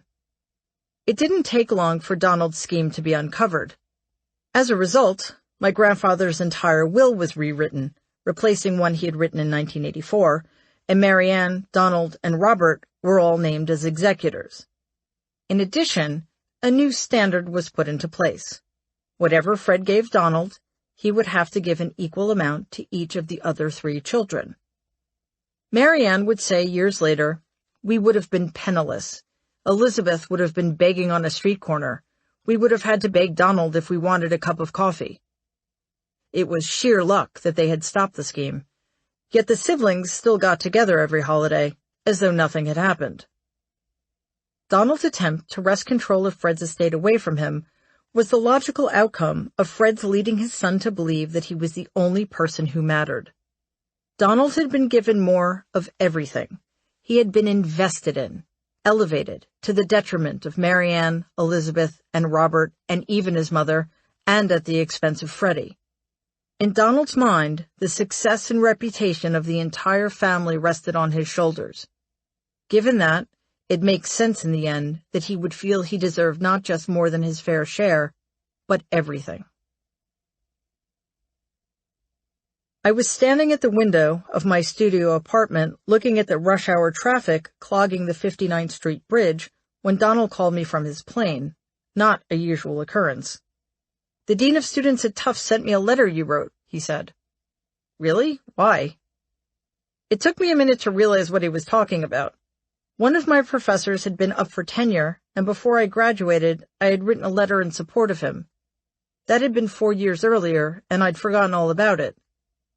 "The letter was to show me how great you thought Tufts was. It was a fundraising thing." "I'm sorry, that was rude of him." "No, it's a fantastic letter." The point of the conversation was eluding me. Then Donald said, apropos of nothing as far as I could tell, "Do you want to write my next book? The publisher wants me to get started, and I thought it would be a great opportunity for you. It'll be fun." "That sounds incredible," I said. And it did. I heard the plane engine rev in the background and remembered where he was. "Where are you going, anyway?" "Heading back from Vegas. Call Rona tomorrow." Rona Graff was his executive assistant at the Trump Organization. "I will. Thanks, Donald." It wasn't until later, when I reread the letter, that I understood why Donald thought it would be a good idea to hire me. Not because it was fantastic, but because it demonstrated that I was really good at making other people look really good. A few days later, I was given my own desk in the back office of the Trump Organization, a nondescript open space with drop ceilings, fluorescent lighting, and huge steel filing cabinets lining the walls. It had a lot more in common with the utilitarian office of Trump management on Avenue Z than the gold and glass walls lined with magazine covers featuring Donald's face that greeted guests out front. I spent the first week on the job familiarizing myself with the people who worked there and the filing system. To my surprise, there was a folder with my name on it containing a single sheet of paper, a handwritten letter I had sent to Donald my junior year in high school. I'd asked if he could get me a pair of tickets to a Rolling Stones concert. He couldn't. I kept to myself for the most part, but whenever I had a question, Ernie East, one of Donald's vice presidents and a very nice man, helped me out. He suggested documents that might be useful, and on occasion, he'd put some file folders on my desk that he thought might help. The problem was that I didn't really know what the book was supposed to be about beyond its broad theme, which I cleverly deduced from its working title, The Art of the Comeback. I hadn't read either of Donald's other 2 books, but I knew a bit about them. The Art of the Deal, as far as I understood it, had been meant to present Donald as a serious real estate developer. The book's ghostwriter, Tony Schwartz, had done a good job, which he has long since regretted, of making his subject sound coherent, as if Donald had actually espoused a fully realized business philosophy that he understood and lived by. After the embarrassment of the poorly timed publication of Surviving at the Top, I assumed that Donald wanted a return to the relative seriousness of its predecessor. I set about trying to explain how, under the most adverse circumstances, he had emerged from the depths, victorious and more successful than he had ever been. There wasn't much evidence to support that narrative. He was about to experience his 4th bankruptcy filing with the Plaza Hotel, but I had to try. Every morning, on my way to my desk, I stopped by to see Donald in the hope that he'd have time to sit down with me for an interview. I figured that would be the best way to find out what he had done and how he had done it. His perspective was everything, and I needed the stories in his own words. He was usually on a call, which he'd put on speaker as soon as I sat down. The calls, as far as I could tell, were almost never about business. The person on the other end, who had no idea he or she was on speaker, was looking for gossip or for Donald's opinion about women or a new club that had opened. Sometimes he was being asked for a favor. Often the conversation was about golf. Whenever anything outrageously sycophantic, salacious, or stupid was said, Donald smirked and pointed to the speakerphone as if to say, "What an idiot." When he wasn't on a call, I'd find him going through the newspaper clippings that were collected for him daily. Every article was about him, or at least mentioned him. He showed them to me, something he did with most visitors. Depending on the content of the article, he sometimes wrote on it with a blue flare felt-tip marker, just like the one my grandfather used, and sent it back to the reporter. After he finished writing, he'd hold up the clipping and ask for my opinion of what he considered his witty remarks. That did not help me with my research. A few weeks after Donald hired me, I still hadn't gotten paid. When I brought it up to him, he pretended at first not to understand what I was talking about. I pointed out that I needed an advance so I could at least buy a computer and a printer. I was still writing on the same electric typewriter I'd bought with Gam's help in grad school. He said he thought that was the publisher's problem. "Can you talk to Random House?" he asked me. I didn't realize it at the time, but Donald's editor had no idea he'd hired me. One night, as I sat at home trying to figure out how to piece together something vaguely interesting out of the uninteresting documents I'd been poring over, Donald called. "When you come to the office tomorrow, Rona's going to have some pages for you. I've been working on material for the book. It's really good." He sounded excited. Finally, I might have something to work with, some idea about how to organize this thing. I still didn't know what he thought about his comeback, how he ran his business, or even what role he played in the deals he was currently developing. The next day, Rona handed me a manila envelope containing about 10 typewritten pages, as promised. I took it to my desk and began to read. When I finished, I wasn't sure what to think. It was clearly a transcript of a recording Donald had made, which explained its stream of consciousness quality. It was an aggrieved compendium of women he had expected to date, but who, having refused him, were suddenly the worst, ugliest, and fattest slobs he'd ever met. The biggest takeaways were that Madonna chewed gum in a way Donald found unattractive, and that Katharina Witt, a German Olympic figure skater who had won 2 gold medals and 4 world championships, had big calves. I stopped asking him for an interview. From time to time, Donald asked about my mother. He hadn't seen her in 4 years, ever since Ivana and Blaine had given Gam an ultimatum just before Thanksgiving. Either Linda came to the house for the holidays, or they did. They found their not exactly sister-in-law too quiet and depressed, and they just couldn't have a good time with her there. My mother had been in the Trump family since 1961, and though I never understood why my grandfather required her presence at holidays after my parents divorced, she always went. More than 25 years later, my grandmother chose Ivana and Blaine, without factoring in how the decision might affect me and my brother. Now, Donald said, "I think we made a big mistake continuing to support your mother. It might have been better if we'd cut her off after a couple of years and she had to stand on her own 2 feet. The idea that anyone else was entitled to money or support he or she wasn't obviously earning was impossible for Donald and my grandfather to fathom. Nothing my mother had received as the former wife of the oldest son of a very wealthy family who had raised 2 of Fred and Mary Trump's grandchildren almost single-handedly had come from my grandfather, and it certainly hadn't come from Donald, yet they both acted as if it did. Donald probably thought he was being kind. There used to be a spark of that in him.